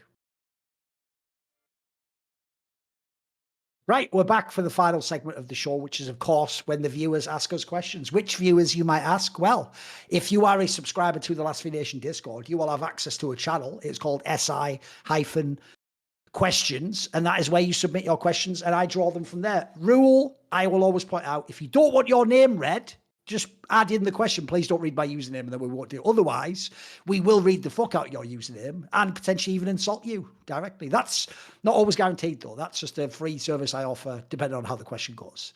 So, to get into it, the first question, Yamato. Let's hear it. Problem with some of these is some of the regulars do just ask questions that aren't questions. Like this guy just, because he knows I don't like Slasher. He's someone I've had like a beef with for many years in esports. He says, but Powder 420 says, where does Slasher hide the bodies of his victims, or does he just eat them? Well, that's it's a funny joke, but I would say, well, the joke is he doesn't even kill people, does he? He's just mildly annoying to them he's more like what would happen in Purgatory. Just some mildly annoying guy being mildly annoying to you for eternity without even killing you. Not even anything as bad as that. So I guess the real problem is he doesn't. They just fucking do work while he sits in that chair. That's some sort of weird illusion of cockery that I don't know why I just threw in there. Whatever. It's all good. It's all good. You don't have to have an answer for that. Sassy, here's a question that you will have a hard time with. Should Pro League of Legends survive the next 5 years, do you think Cadril and other core streamers will get so big that Riot will eventually remove the main broadcast for every league except Worlds? Do you think that's possible? Could it just become core streaming is the way to watch regions? What do you think? I do think as things move forward, I do think that the revenue streams will dry up. Like we already saw it with the very spontaneous firings in previous years and so forth. And I think that like the post-COVID boom of like viewership, because it's like, or like during COVID, like that viewership as well, that like propped up a lot of things, I think are out of the way now. It just seems like a natural progression. I think if anything, maybe the broadcasts will be just bought up by, like, maybe we just have LEC broadcasters out of fucking Riyadh, you know? It's like, Possible, yeah, absolutely. That's also something that can happen, you know? Yeah. It's like maybe, you know, in terms of keeping the show running like that, maybe that's going to be the way to do it. And maybe, you know, the main question is, for the live experience in terms of teams playing against each other, I think that losing that can be dangerous. And maybe in a weird way, you could, like, they would maybe create a circumstance where you go back to the tournament system, because maybe just running the leagues is not possible anymore, and maybe they get more tournament organizers involved, and you just have like a circuit, because definitely there's a lot of teams that bring eyeballs, but there's a lot of teams that nobody gives a fuck about too, that just happen to slip into the franchise system. So maybe you just take a step back, and maybe the tournament formats are going to be opening up again, because I think everybody wants to watch the fuck out of that, and they can actually push the financing of things onto other people. Because if they play like online, like their fucking online matches, I see Caps like in a fucking scuffed webcam, you know, in his G2 office. That would fucking suck. So I do think they need to maintain that at all cost, and still, of course, utilize the co-streamers, because I think still they need to hold on to the live experience. But definitely, there's ways to cut costs. I'm with you. I think the mistake he's made in how he's framed his question is he's made it sound like the only variable that changes is the broadcast. But I'm with you. I actually think most likely, like here's the thing. I don't think Riot themselves will ever make core streams the main broadcast, because I think Riot themselves, wait, 1 second, I'm not sneeze. I held it. So whatever, I'm so close to doing it. Whatever. Anyway, I think Riot don't ever want to seem like they've given the control away. And also, I do think they naively would think that, like, for example, it's like fucking Kanye West. No one man should have all that power. They don't think that like one person like a Cage or an LS should sort of like control their broadcast. Because in a way, you would be giving them that power if you let their fan base be like the main audience, basically. Because a part of how they entertain isn't just the match, it's their brand and whether they're edgy or whether they critique you, etc. So I think already it would be a problem, Yamato. Like, for example, the immediate thing I'm thinking of is if you allow like Cage or Kometo or anyone to just be the main broadcast, well, now what happens when they then criticize Riot and Riot's decisions? Do they get in trouble? Can they then just not criticize it? You know what I mean? It'd take away some of who they are. Like, I actually think one thing I would give Riot props for at the moment is I think they do get how important Cadrill is, because I've seen Cadrill gets to flame the fuck out of their formats and picks in the game and things he thinks about how they run the, like, that's actually fairly, they're giving him like a decent sort of like fucking bit of leeway to do that, I actually think, because he's so huge. Whereas like back in the day, you could get wrecked for Willis and that as a pro player. The problem I think is, I agree with you. I think the most likely way it goes, if things change from the current model, is actually that they pivot to Riot not running the circuit. I'm with you. I think what they will do is, if you don't know, by the way, guys, the Saudis bought ESL, the ultimate company for running like events around the world that are roadshows, basically. So I think I agree with both parts of what you said. One, I think it's more likely they just take over the circuit, because that's actually what already happened, if people don't know, in StarCraft. In StarCraft 2, ESL, through the Saudis, just ran their whole circuit for the last few years. There's no Blizzard. That's years ago they got out of the game. And now they've actually, in StarCraft 2, even cut in. It's just going to be EWC for StarCraft 2. Like, they're making it that one big project they have. So I don't think they'll ever go that far, but I'm with you. I think they would do it more akin to Counter-Strike. And by the way, that does absolutely, like you're alluding to as well, lead to an obvious angle, which is one thing League does have, is these massive fan bases. T1, some of the Chinese teams, KCorp,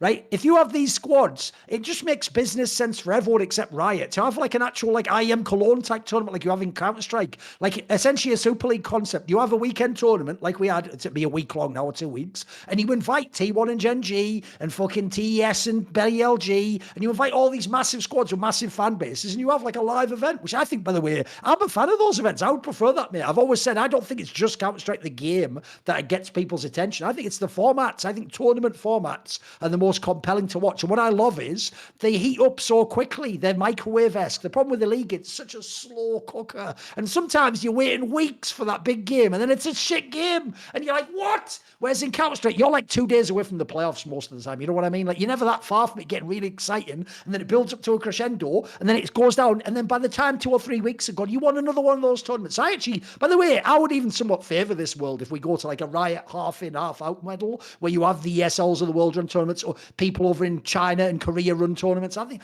even just that alone, by the way, imagine how hype in the modern day, Yamato. Like, just an IEM in China would be, where it has like 3 Korean teams and 3 LPL. That would be insane, bro. Who the fuck wouldn't tune in for that? In fact, I'd even say leagues, the ultimate gear almost needs that, because every month, if you had a tournament, you'd probably have different results in league. The meta changes, the patches change, people's fucking form goes crazy up and down in a way it doesn't in other games. So, no, I think that it's very plausible. But you do get to a world where core streaming is massive, but I think it'll be more like that's when we've just sort of divested power in league. Also, I actually think the obvious solution isn't one or the other. In my opinion, you should always have like a traditional style sports broadcast. But let's say for you, you have Cadril. Maybe that can be your biggest broadcast, but you want to broadcast for noobs and people who are casuals and people who aren't Cadril fans too. So I think you want both. I think and by the way, I can tell you the way broadcast works, there'll always be someone who's decent who'll do the main broadcast, even if it's smaller, for less money, just for the opportunity to get their name known. I mean, one thing I find quite weird at the moment when I watch LPL is there's a million options, bro. I can watch like the official broadcast for people I haven't heard that much. I can watch the one with fucking Nymera and his brother and that. I can watch the ones with the fucking all the core streamers you guys doing. Like so many options to how to watch. So I actually think the variety is a big part of it. I think it's really cool. Right. Let's go to the next question. The next question is going to be architect of Korean esports, Base Joe. Okay. I've learned by the names whether to read the question really quickly. Within the context of everything that occurred, would you say Malice is one of the most perfect gamer tags? It's a good joke, I can't lie. I honestly don't know the story of what Malice has done, bro. Come on, are you being real? Like, first of all, what did Malice do? Well, first of all, he got LS in trouble because remember he went to Korea and like called like Untaro, whatever, like a fucking animal or something in solo queue. He did something mad, like he did some like stupid angle there where like even though I imagine he was just doing it like an NEC player, like you're an animal, we're all apes. Like again, spoiler, you can get in trouble when you call people of other races other animals. That's just the nature of cancel culture. And then secondly, he then think about this, bro. LS basically didn't get a job as a coach of fucking T1 because of that guy, in part, right? In part, I also think being gay was a big factor, unfortunately. But even worse than that, you might forget this, Yamato. That guy, when he left, basically was a prick to LS. Even though LS did that thing where he like puts you up in like an apartment and helps you with all PCs and stuff. I won't say exactly what he did because I can't remember the details, but I believe it was something mental, like just smoked in the apartment and like ruined the fucking apartment or something and made all the ceiling all, even though LS had like told him, please don't do that. Like, you know, I'm renting it from someone or whatever. He just like did some shit like that, like some like mega antisocial, like teenager level shit. And then at the end, as far as I know, I think they even like aren't friends anymore. He was like kind of a prick to him or something. Bro, it was some crazy shit. Like I think this joke's right. It is. The guy's just a malicious individual. It's one of those people where I can't even tell if it's pure selfishness. Like, no, the other way around. I don't even think it's like you're purely evil. I think you're just incredibly selfish. You just don't care about anyone except yourself, you know. Is he the man who stole the Black Lotus? I don't think so. I think this was years earlier. Come on. That's a good joke, though. It's not bad. Okay. All right. Yeah. What about, let's see. That wasn't that big a question. It's all good.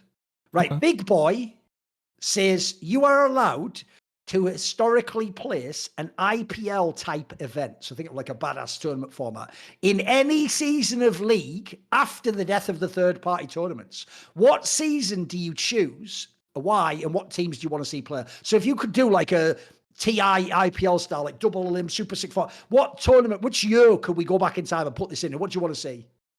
Ooh. There's two that stand out to me. Because a part of me wants to see more Rookie versus Faker when they're fucking gaming and they're playing. So somewhere in that era, you know, some 2018, you know, find a way to get T1 in there and let us have some more Faker versus Rookie. But I think in terms of just the competition and like seeing more games and having like more of an MSI-esque tournament, I do think 2023 in terms of like the competition was just insane with JDG, Bilibili, Genji, T1, and then it's like the teams you can slot in, whether it was the KTs or the Weibos. I just think that in terms of not knowing which region is the strongest and like how good JDG was, I would just want to see more games of that because that's the saddest part of the world's format, right? It just gave us that one T1 JDG matchup where in a perfect world we would have a lot more of this. And I think 2023 is the one where I see the most fucking fiercest competition between the teams. I might go a different angle on this. I was actually thinking about this, and I'm going to pick a year. Like, I would maybe go something like season 6 or something, 2016. Because I was trying to think of one where, like, I actually do think that was almost the worst period of, like, the formats were all shit. Like, we still had that old format for Worlds. MSI was obviously like a first stand, like, joke tournament. You already had the regional play. Even LCK, if you remember back then, was the gauntlet format. I've never thought that was a very good format, mate. The worst thing is, if you're number one, like we pointed out with past Griffin teams, you're number one, and then you just lose every BO5. But you're in the final every time. It's like, what is this? Like, how can I never win a BO5 but in the finals? There's something about that. So if you go back to season 6, think about the teams we would have in this tournament, bro. We would have Rocks Tigers, peak Rocks Tigers. We'd have KT Roaster was still good. T1 was still mega. This is one of the championship years. Samsung that was the year they went 5 games with them. RNG was fucking cooking by the end of that year when they had Mata and Uzi I. Like, mate, you had some really fucking strong teams back then. Like, this would be a pretty mid with spicy Bjergsen. Real teams, yeah. Perks with G2. The first G2 Perks. And Trick. And you had Splice with Wunder, Mickey, the boys, Yamato as the coach. Exactly. Get us in there, Thorin, in your dream tournament. Get us Not in bad. there, man. Not bad. Pretty good. I think that would be a good year. That would make that year more interesting. Right. Gojo says, question for Thorin. Over the years, watchers of Summoning Insight know you're big fans of players such as Flame, Froggen, Forgiven, among many others. Who is actually your most favourite League of Legends player of all time? Here's the problem, Yamato, is I actually think when you watch an esports game for long enough, it changes what you like about players. Like, the reasons why back in the day I liked those players, Flame, Froggen, Forgiven, they all have like a strength they're super good at, maybe even better than you'd expect a player to be. But they also have like flaws that make them almost like anime shonen characters that, you know, like Forgiven has his temper, that means he can't get with the right teammates. Flame just wants to carry permanently, whatever weak side, even though he plays fucking top lane. Froggen really does think like 15 CS is always worth more than a kill, even if that kill would like allow you XP or cap style to just snowball the whole game and just win off that. Like, they all have like strengths and flaws. So I would say that those work for a few years, but I'm going to give you a boring answer, which goes like this. So back in the day, I always say in football, Yamato, I'm actually very unique in that I actually used to think for the first half of their careers that actually Messi was better than Ronaldo. I did think he was the better player in like those early Barcelona years. But then I actually think halfway through it took over, and then I was a fan of Ronaldo after that. I thought he was unbelievable what he did, and especially that like 2013 to 2016 period, he was cooking every year, mate. It was unbelievable. So essentially, I would actually say I think if I have to pick one player, it would be Rookie. And the reason why is I think he has just entertained me the most out of any player I've ever seen play League, because I do think mid lane is always the most important role. And I always tell people this. The way I know no one watched Rookie in his prime in the LPL, Yamato, is they don't seem to get it, right? Everyone always associates Rookie with the champion Orianna. Rookie is one of the most aggressive Orianna players you will ever see. That is not the like, lol, I'm Nuke, I'm going to play a safe mage and just get some... Bro, even the way this guy would lane aggressively on Orianna was mega entertaining to watch. Like, the shit he could just do one-on-one to people in League in his prime, which talked like 7-8 years ago, like you're saying, like 2016 and 2019 period, he was absolutely cooking. This guy was unbelievable. So he's one of those players I've watched almost every game of their career, Yamato. Like, I watched them against bad teams. I watched them when they were in the top tier. Like, the sheer like entertainment value I've had is nuts. I think he's one of the only players I think has mastered almost every part of League. Like, he was amazing in lane. He had amazing meta champions. He had great pocket picks. He was sick in team fights. He could just solo lane. He was the king. I think so. For me, he went from he was just the best to me to I've also watched so much now. He has to be my favorite because he's just the most entertaining to me. I thought he was the best ever. By the way, what would your pick be? Who would your pick for most favorite League of Legends player of all time be? I have a special spot in my heart for just top laners. Like, okay. I think in more recent time, like it's always been a fight in my mind between Bin and Zeus. Right. As like just because I played top lane in the LCS and so forth, there's something about watching a player, and I feel it's like when I allow myself to not be. Like, it's like we work with League as a job, and we like watch it and it's like break it down and everything. But somehow when there's certain players I watch where I feel like I turn into almost like a child again, you know? It's like I watch And it's like I begin to dream. It's like I feel incentivized if I can go into the game and play the same champion they're playing. And Zeus and Bin have always fucking sparked that for me. It's like the last couple of years of gameplay is just how much they do in a role that is seemingly impossible for people. That is usually what I get drawn to the most. It's like people complain about top lane being boring, you can't play carries, but then you have these two fucking guys that just fucking do it anyway. They don't give a damn. They do it anyway, and they break all rules. Like another player, I guess, it's like Korea also stands out. It's just how they reshape the role and do things above everybody else. But if I had to pick one in this moment in time, because it is something that changes for me, currently it would be just Zeus, because he just warps the game around him. And this year has just been such a phenomenal thing where between Bin and him, it was always like a battle for me, where maybe last year Bin was my favorite guy of all time. And I like it that it's so close. Tallahassee Riot's supervisor says, is the destiny of every T1 AD carry to become a reincarnation of Bang? It's not a bad joke, actually. It's not bad. I see where he's going there. He's cooking. It's all good. Not bad. It's bro, the whole Bang story was so strange how it like played out in the end. You know, it's like he went over to NA, whatever. But I remember there was that one Reddit post, right? It's like Bang said on stream he doesn't like Burger King, but here's a picture of him eating 2 Whoppers. Yeah. They presented it like it was like, you know, fucking the Watergate scandal or something, didn't they? Like, oh my god, it's on video. Like, who even cares about this? I know, it's so shit, innit? It's so stupid. It's the ultimate hypocrite. Crazy. He's the ultimate hypocrite. Come on. Like he was a politician, like skimming money off the top or something. I know, it's mental on it.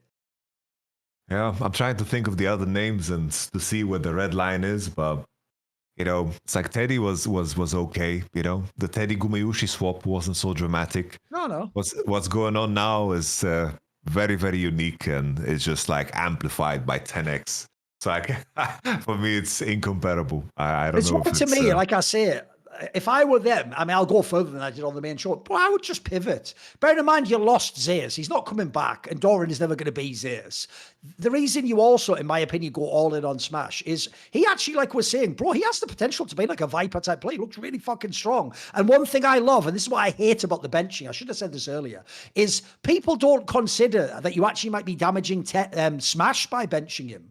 Bro, he's not doing anything wrong. If you have a young player like that, especially think about AD carry, think about what we've all just praised the fuck out of how they brought Callisto up gradually and didn't ever do it. Like, if you take a player like that, mate, and you ever tell him, like old TSM style with Wild Shot, like, don't ever flash in aggressively. Oh, you just kill their spirit, mate. Like, they'll never become an all-time great player if you do that. So, in my opinion, when you have a talent like this, T1 has really struggled for the last few years. And what will they do when Faker retires? This type of a player can be an answer to that. This could be one of the best AD carries in like 2 years from now. You could just build your whole squad around him and whoever Faker's replacement is. Or, again, let's say Faker's going to do a role swap. If he's going to roll swap to support, why not have him with this guy? Why not have him be the chouster to this guy's double lift and pilot him around the map and carry the fucking game? So, no, I'm with you. I also think that's just a sad thing because here's why it's so silly they let Zeus go, mate. Because T1 for years has been about having the top laner to go with Faker. It's about solo lanes. Now you're in the one era where you don't have the beast carry top laner, so you've got to get something more out of ADC. You can't have like the utility ADC, in my opinion. I mean, if you can try, but we'll see. Here's one. Penthos says, thinking of Ovechkin breaking the NHL all-time goals record, who are some of the best pure offensive players in any esport? So you can pick anyone. If you just only want to do league, do league. Who to you are the best offensive players ever? Just like we're talking like crazy skill, fucking outmatch people. Who are the best in league, do you think? Because he also says you can do it by like, you know, a spot they had or a weapon they had or a champion they used if you want. You can pick whatever angle you want for this. You know, it's like I'm thinking of particular players where the goal was to get them into fights and everything in between was horrible. You know, it's like if you didn't get them into fights, you had to wait and they had to play a macro game. They had to play patient. They just couldn't fucking do it. Like the first 2 names that came to my mind was that little stint, the short stint that Bo had on FPX was like the epitome of that. Even how he explained it to me was that he basically just had to click into the enemy jungle, and everything was set up for him because he was surrounded by fucking Doinby and Crisp, and they just fucking did everything for him. And when he was allowed to fight, he would beat the shit out of anybody. He mechanically just fucking performed out of his mind. But then when you try to recreate that in terms of him being so good offensively, when we try to recreate that on different roster, I try to recreate that the struggle of putting him into those situations where he could perform and execute was the painful part. Another player that comes to mind, which is a little bit more ancient, but the first name that came into my mind was just MLXG. Like MLXG was also that guy. It's like, in terms of the shit that he did when he executed mechanically, it was like, what the fuck? But then the amount of stupidity that sometimes came along the way was just mind-boggling, because this was a player with absolutely no patience. He could only see red, but when he put his hands on you, then he definitely fucking executed, especially in those earlier years. And that's like the direction I went in it, because now we've reached a point where League is like, you need to be great at fucking everything to be considered the great, because Chovy or Bin or whatever, all these guys are great fucking offensively, but they're allowed to be great offensively because they know when to do that, you know? I mean, since he says for any esport, like for CS, it's too easy because stars are just an obvious in that game. Kenny S with the AWP back in the day was unstoppable. I've actually told this story on a CS show, so I'll reference it here. There's one point in time when Kenny S was in the team Titan where they had that player get banned for cheating. It was called Kaylee, and he actually got VAC banned while they were at a boot camp. And basically, because at the time, all the other top French talent was in the team LDLC/Envious later, like they were all taken. So at the time, there wasn't like an next best player to pick up. So what they had to do was bring back a legendary source player called RPK, who'd only played the early years of CSGO. And unfortunately, when he came back, he was so many years behind. It meant that Kenny S's team could almost never win a tournament. Like, no matter how well he played, he could literally be like 1.5 times better than anyone else in the world. And famously, he even did this against Fnatic. He had a game against Fnatic. He dropped 50 kills and they lost the game. Like, so at this time, I've got an example I give people, which is I once saw an online game they played on Nuke, back when Nuke was the more CT-sided map. And on T side, they once bought Kenny S a glass cannon AWP alone, as in they just gave him the AWP with no armor, and he just went on T side of like one of the like essentially that what that shows you, Marto, in that scenario is you already had one win condition on your team, and they just went, fuck it, we have to just play to it. Even that makes no sense. So I think he's one of the all-time great ones. There's a reason why he's like an iconic name within esports. If you want some league ones, because he did put an angle in here of like, you know, they had something, you knew it was coming, but you couldn't stop it. There's loads in league. Like, I'll give you a great one for the Shy. Everyone thinks about some of the other champions, bro. There were years where he used to cook on Jace. He could just fucking dominate a game on that shit. And the second that accelerated, you can imagine what the Shock Blast does when he's fucking fighting, mate. If you want like a one that's underrated, Zhao Hu's Lucian. Mid or top, but top lane was unbelievable. Like, somehow you could tell this guy had like a brilliant captain's mind. He was smashing you with the champion, but he also would just like rotate around the map perfectly. It was fucking OP as shit. That year when he played top lane, unironically, one of my favorite years, 2021. Faker, old school Faker on LeBlanc was the shit.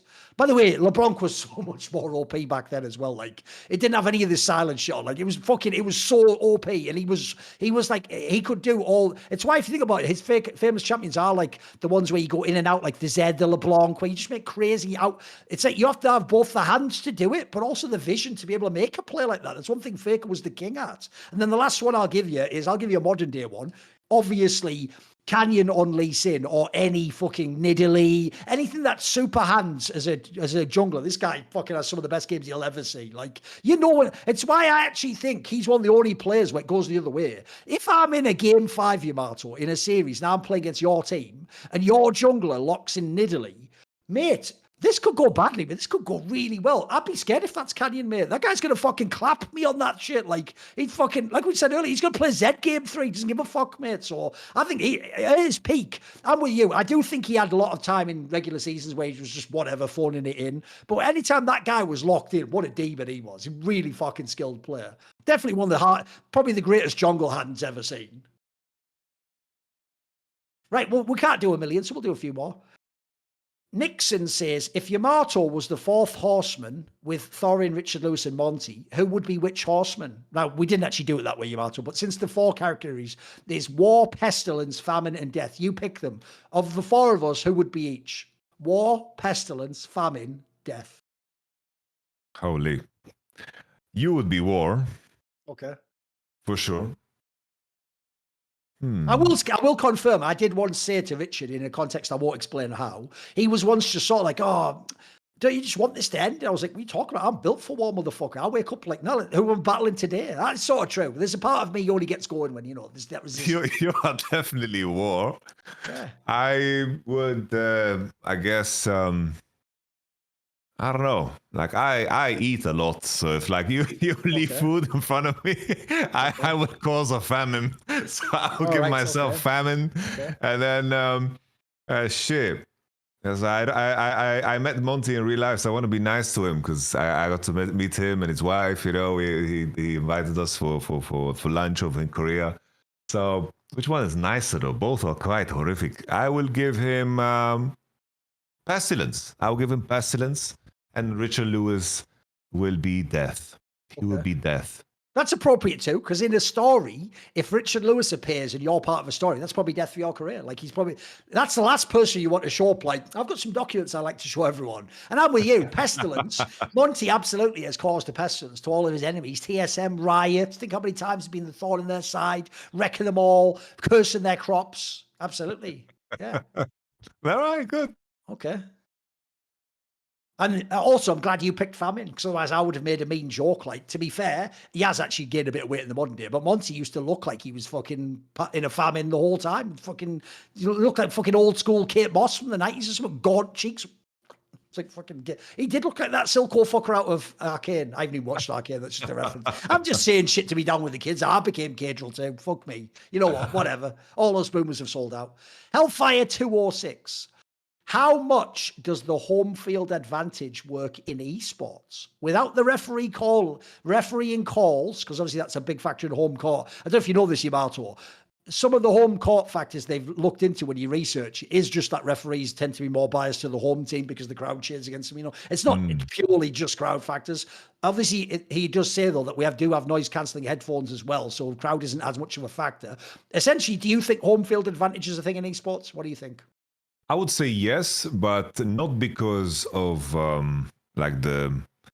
It's like there's two layers to this, right? Like if it's an arena where the fans support you, I don't think that matters super much, because I think that when you play the game, it does feel you do feel very like isolated because of like the headphones in terms of like, what the noise is. It's like I think that whatever noise is, you kind of react the same unless you are like a player that plays off the crowd, which is more common, like let's say Brazil. It's like in terms of how they interact with the crowd and how they stand up, and they are like, you know, when they feel the energy, it fuels them a certain way. But I think that the little detail beyond that, I would say, in terms of having home field advantage, for example, like how will I for first stand, is just like having access to all your facilities and not being forced to break your schedule or routine in any shape or form. Or, for example, when it came to Team Liquid, when it went over to Brazil, having access to their own facilities, their own everything was entirely in their control. I think that is such a massive advantage in terms of being in control of your own practice, because there's so many variables you need to deal with when you travel. You can have bad food, you can deal with sickness, you have to deal with scheduling, and so many logistical problems that you need to deal with that sometimes are completely out of your control, that I think is the main challenge when you travel to different locations and play, you know, in someone else's home country. And I think, you know, I have seen so many teams that they, you know, like when it was like the Chinese teams or the Korean teams, when they fly over to Europe, they come as late as fucking possible. They bring their own chefs that make their own meals. You know, they try to make sure that the experience is as close or as similar as possible to what they are used to. And I think, you know, routine is such a powerful thing. And you see that so many times where teams that look great go to an international tournament and then they just underperform heavily. It's exactly due to those factors. But I think in terms of the crowd, I think it just depends on the individual, because some people, you know, get motivated by a crowd that is against them. Like Showmaker, you know, fucking Silent Library and fucking China. You know, there's definitely, you know, it just depends on the person, I think. No, the problem is I actually don't think as a trend it is a thing like in sports. Like there's certain sports, the most famous ones are probably like NFL and NBA, where it's massive. Home court advantage really is a big deal. Like people do go hard as fuck in the regular season to try and get the best record so you can have the home field advantage when you're in the later rounds, because that will determine if you make like the Super Bowl, the NBA finals, etc. The problem is though, a lot of those factors I keep pointing out there don't exist in esports. Like I would say this, in esports, in my opinion, it's purely case by case based on who the people are. Because there's two angles. I'll give you the best way to think about it. If you think of a Counter-Strike match, it's obviously the most famous one where people are having home games in front of their crowd or whatever. If you think about a Counter-Strike match where the crowd's behind you, you're imagining a round where, you know, I get like 2 kills early in the round, then the crowd's going crazy, and I think, fuck it, yeah, I'm popping off. I push out, I get that 3rd kill, everyone's going crazy, I win the round, high fives all around. Right, here's the problem. In that scenario I just explained there, you actually think I pointed out that the crowd helped me get extra kills. No, I just pointed out I went for more kills because of how the crowd was reacting. What happens if I lose that round? What happens if I get the first 2 kills like normal? The crowd goes, yeah, and then I go, fuck it, let's go for it. And then I push out and I die and we lose the round off that. All of a sudden, maybe I wish the crowd hadn't cheered. Maybe in the same way as they buoyed me up when it was working, maybe they made me go too far now. Maybe they went to my head. So similarly, in the same sense as when someone is like an underdog or a home team and they win, like KC or something, obviously the fans going crazy is going to make it really memorable. You're going to think, oh, they've got that whole crowd riding behind them. But as you say, what happens when the crowd's behind you and they want you to win and you get shit on? You just lose the first 8 minutes of laning phase. You fuck up every objective. All of a sudden, either one, your own crowd boos you, and that's going to be insane pressure. Or as you say, the other players understand that a win again, they're never going to get your crowd to cheer for them. So their win is to get your crowd to cheer for no one. And like you say, to make it just empty. And by the way, how conspicuous the lack of sound is going to be in that arena is going to be really daunting if you're like some rookie player. So I'm with you. I actually think it just depends who you are. Some people, like there's a great example in Counter-Strike. After the whole thing where not only did Fnatic do that famous boost against LDLC where they did like the illegal boost at the major and won the game off it, but also at the time there was rumors that said people like Flusher cheated, right? Top pros.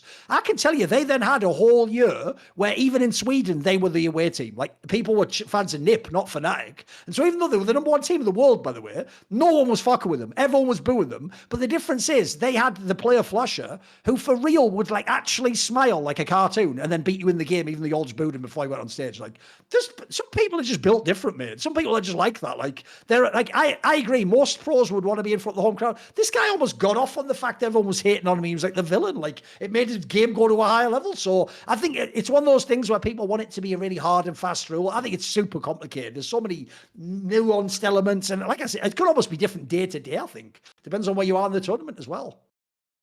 Additional detail as well is I think esports fans are most of the time quite polite in comparison to traditional sports. Because it's like you are rooted to the ground that you walk on. It's like most people are like, if it is home field, it's like the city of, you are representing the fucking city when you're playing, and fucking fans in traditional sports heckle the fuck out of you. They fucking throw shit on the fucking field as well. They fuck with you as much as they can. They want to be a part of the game and they make sure that they are. So it's way more extreme as well. I've never seen fucking esports fans besides maybe what Casey has done in terms of their chants or whatever, but no one has gone through extreme lengths to heckle the opponents.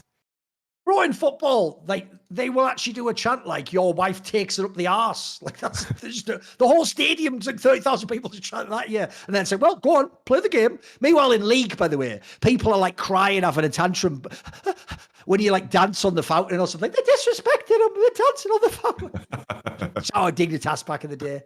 Right? Okay. The dog asks, who is the GOAT non-mid laner? So if take mid laners out of the equation, who would be the GOAT of League of Legends? It's a tough one, right? That's a tough one, mate. Yeah, I'm it's like if I go role for role, right? It's like the only, like let's put ourselves in a state of mind where we who are up for consideration. Longevity we need. We're longevity guys. We appreciate regular splits, you know. It's like a player like Deft could come to mind because we are aware of fucking how insane he was 2015. Because like people always think of him as like, oh, the guy who was fucking, he was like decent, always top 3, always top 5. Nah, he was he was putting it all up in fucking Uzi back in 2015, you know. Like that EDG is, you know, like in terms of fucking the longevity, Deft is definitely like a guy that comes to mind. I think also Ruler is a person that comes to mind because I think just finding a fucking peak 2023 is absolutely nutty. And then for me, I have almost come to terms with the idea that I would put Peanut as the GOAT of jungle, even though Canyon has by far the highest peak in jungle, just because of that longevity. Peanut is also one that comes to mind. If I had to, once again, gun to my head, pick somebody, shit. It becomes really fucking hard. Like the top laners, you know, the main issue is that a lot of them just have fucking 1 year, 2 years. And then the question is like, would I put Zeus as the second goal to the game so soon? I feel like I can't give him that, you know? It's a little bit too soon. So I need to give it to one of the old heads, either like Deft or Peanut. And then it's like the conversation is like, oh, are we thinking in a world where Faker doesn't exist? I guess not, because it's like on a different role. I guess, gun to my head, I would have to pick, fuck me. I would pick Deft, even though my heart wants me to have Ruler in the conversation for like the best AD. I'm just thinking about how far back Deft's career stretches and the peaks that he has achieved. But on a different day, I would maybe pick Ruler or Peanut or maybe even Zeus. Yeah, that was always going to be my pick, Deft. If people don't know, for many years, I've always said, by the way, this is actually quite topical. It hasn't happened yet, so we'll do it in a future episode. But it's pretty much signaled that they're just going to make Uzi the next person in that Hall of Fame thing about. And the problem I've always said is this. That shows you the power of narratives. Because in my opinion, Deft is not only a better player, but had a better career than Uzi as well. But people act like Uzi's a lock. By the way, notice how for Uzi, none of the rules apply. You know all the rules we've all had to endure with Rookie and Chova. Where are all the world set? Where's fucking Uzi's world title, fuckface? You know, he was in the finals over 10 years ago. Like, so that doesn't matter, Yamato. Just because he is a really good player, had a massive personality and was really good as a carry player, people forgive everything. They don't forgive to anything with the Knights of the world, the Rocks Tigers of the world. Suddenly everyone's judged by a different stance. So what's weird I don't get is, I actually think Deft, after, like, the joke is, forget even mid lane. If you just want to say after Faker, who were in the contention, yeah, Rookie's in there. I don't even think Knight and Chovy had necessarily, like, closed the gap as well. I think Deft's right there, number 3 anyway for me. Like, if you think about it, not only did he have success in all different regions, guys, he literally won in OGN, went to LPL and won, came back and won in LCK, and then won Worlds as well. Like, what? He's also won MSI. Like, this guy, his longevity, he had the longevity where he's also like elite at his position in all those years. Like, it's not just you played for a lot. Like, I was looking this up, bro. You could go to 2015, he's playing Unreal League of Legends. You can go to the KT Super Team in 2017, 2018, he's Unreal again. You could go to like even like the years just before DRX. Bro, when him and Chovy used to play in DRX and Handle Life, they were just cooking. They had to just cook every game. They were just monsters. So I think he's like, his level has been extremely high. Definitely developed his whole skill set. And the amount of years this guy was like a real top 5 player, we're talking seriously like 7-8 years, mate. Like a really long. It might be the best streak of longevity in a carry role. Because the difference is, if you like the junglers or the supports, you can last 10 years. It's very rare. Like AD carry, like we're saying, mate. If even Ruler has like half the career almost, like this guy's got a fucking crazy longevity. So I'm with you. I think Deft's a good pick for that one. It's just sad because if he hadn't won that Worlds with DRX, I don't think people would even allow him in this conversation, mate. Like I say, in some weird way, they all had Uzi above him for some reason. I never got it personally. Jay, for Thorin and Yamato, do either of you have a philosopher that you can recommend to someone for beginning their journey to a more well-rounded outlook on life? So do you have like a philosopher or a book you'd recommend to someone to start out on? We've had this a very similar question in the past, but it's like there is the Book of 4 Agreements that I think is just so simple and straight to the point because it's very short and narrow, and that would be like my number one recommendation because it's like there's 2 things that really stood out to me. It's basically be impeccable with your word, basically. Really take stock of the impact of what you say and how you're going to deliver it. And you have, of course, an obligation to be as truthful as possible in the message that you want to deliver instead of delivering vagueness or whatever. Because in that, you're also figure out the truth about yourself and what you are also thinking, which I think is a fundamental part that a lot of people are missing nowadays because they get caught up in everything that they need to do.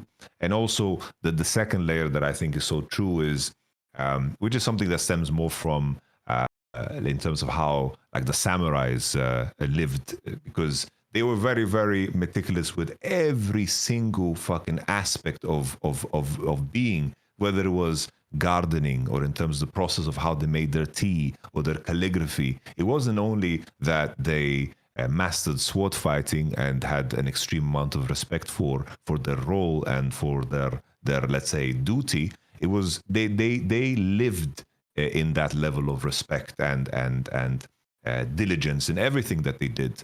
And I think that for any person, you need to make sure that you do understand that whatever output you have, that is your best. And you are separating yourself from your potential with whatever fucking bullshit excuse you're telling yourself when you are doing something and saying, I was tired, I could do better than that. No, that's who you are.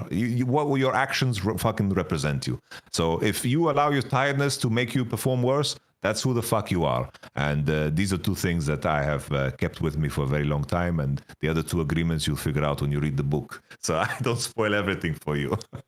The problem I find with a lot of philosophy is a lot of modern philosophy is actually referential to philosophers before them. So it's you actually have a lot of things you have to like read to understand what they're riffing on and referencing, etc. So it's quite complicated. So I would actually say, even though it's now an unpopular take, I do think that first ever 12 Rules for Life book that Jordan Peterson wrote is a really good, like, simple primer for people to get into philosophical ideas. Like, I think some of the rules he laid out there were really good. Like, if people don't get it, the one everyone always makes fun of, like, clean your room, like, that literally is genius, by the way, because what essentially that means is the biggest problem people have when it comes to being disciplined and accomplishing big things in life, Yamato, is they don't take care of small things. So basically, I'll give you what would be my spin on the just clean your room. Let's say, in the same way as you want to be an enlightened individual and think more, like you say, be more well-rounded in our outlook, right? If you want to think of the health version of that, would be you want to be a healthy person who's like active and your joints don't hurt, your muscles are in good shape, you got a good diet, right? Here's what the 12 Rules for Life version, in the same way as clean your room is like mentally a thing of like, you know, clear your space, create an area that's sacred, understand you do things with intentionality. The health version of that, Yamato, would be don't ever take an escalator if you can take the stairs. If you get that premise, you'll understand what that means. Is that, like, sure, you could go to the gym and all the rest of it, but if you're not even going to take the stairs, you get an escalator carry you up, you're probably not committed to the idea of actually being a healthy individual, because it's so minor, isn't it? But it's such a small thing that if you do, you can see how it'll scale out and build into your life. So similarly, if you read in that book, I think a lot of the advice is very good. Like, some of it, for example, is like, don't lie, or at least don't, it's something like either don't lie or just, I can't remember how this is phrased, but basically the premise, don't tell a mistruth or something like that. I think, by the way,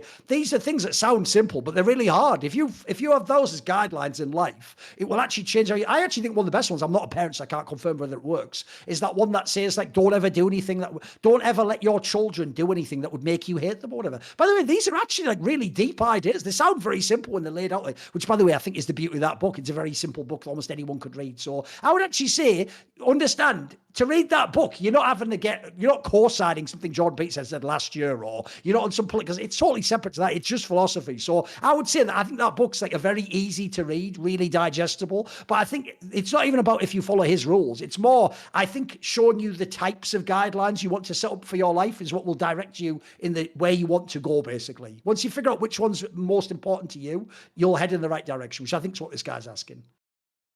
We'll do a couple more, then we'll do one more. We'll do one more, and the rest will just roll over. So the last one is going to be Need for Speedo says, what are the worst postures, i.e. sitting position, mouse, keyboard, in the history of esports, regardless of player success? So have you seen any ridiculous ones? You must have seen some bonkers ones. What's the worst one you've seen? As always, the fucking, like, giga extreme ones. Either the one that is, like, I've seen so many times the guys that are, like, fucking playing CS, and they're fucking 2 centimeters away from the screen. Like that fucking shit with the keyboard being like sideways, and I don't know what the fuck they're doing. They look like a fucking arachnid fucking spider preparing to eat their prey or some shit. And then a classic for me is just fucking Kabushard, because he fucking plays with his chair on fucking full tilt. Oh, you see him on the camera where he's playing like this, and that's just how he's performing. And I think that's just so completely mental, because I don't see a single world where someone can be like locked in at all, where they have like no leverage on their arm and shit like this. Like Cabo was always like just chilling, and it's like when he was getting stronger and stronger, you would just see less and less of his forehead. You know, when he was 3-0 on Olaf, he would just fucking be completely dialed in, just sinking like he's sitting on some fucking jello or some shit. So Cabo is the one that comes to my mind, man. I will say I agree with you. I think it's mad. If you know the player Yekindar used to be in Team Liquid, he is way too close to the monitor. Like, there's no way that can even work. I even think, by the way, the negative of that is it's even going to hurt your peripheral vision. You're looking too close to the centre, mate. You're not getting a proper field of view. You need it like a bit further away. No, I can give you an old school example, though. Since he said regardless of success, so I'm going to pick someone who's mega successful. The really old school Swedish Counter-Strike player, Potty, had, I think, the most mental movement keys I've seen. He used to have, look at your keyboard now, with a traditional keyboard with a numpad, right? So you know the right control, at the very right of the like main control of all those keys, you've got two controls. He used to use the right control was move strafe left. The insert key on the numpad was strafe right. Look how far apart those are already. And then he used up and down instead of just the arrows to the side of up and down. So that already is just like, I don't even know why you've done that. And it's mental. But by the way, he was unbelievable. He was godlike. And then I'm with you. The worst ones, I get pain just looking at it, bro. And the people have the keyboard like that. Like, bruh, you already get enough wrist problems like that. You're going to turn it like that and just play your whole career. Enjoy, mate. It's going to be a hard life, I'll tell you that right now. So, right, that'll be the last one. As usual, it's always going to be a million hours, this show, but we're trying to cover all the regions, like true Summoning Insight, and go shit on all our takes and never phone it in. Something LTA. Anyway, see you next week.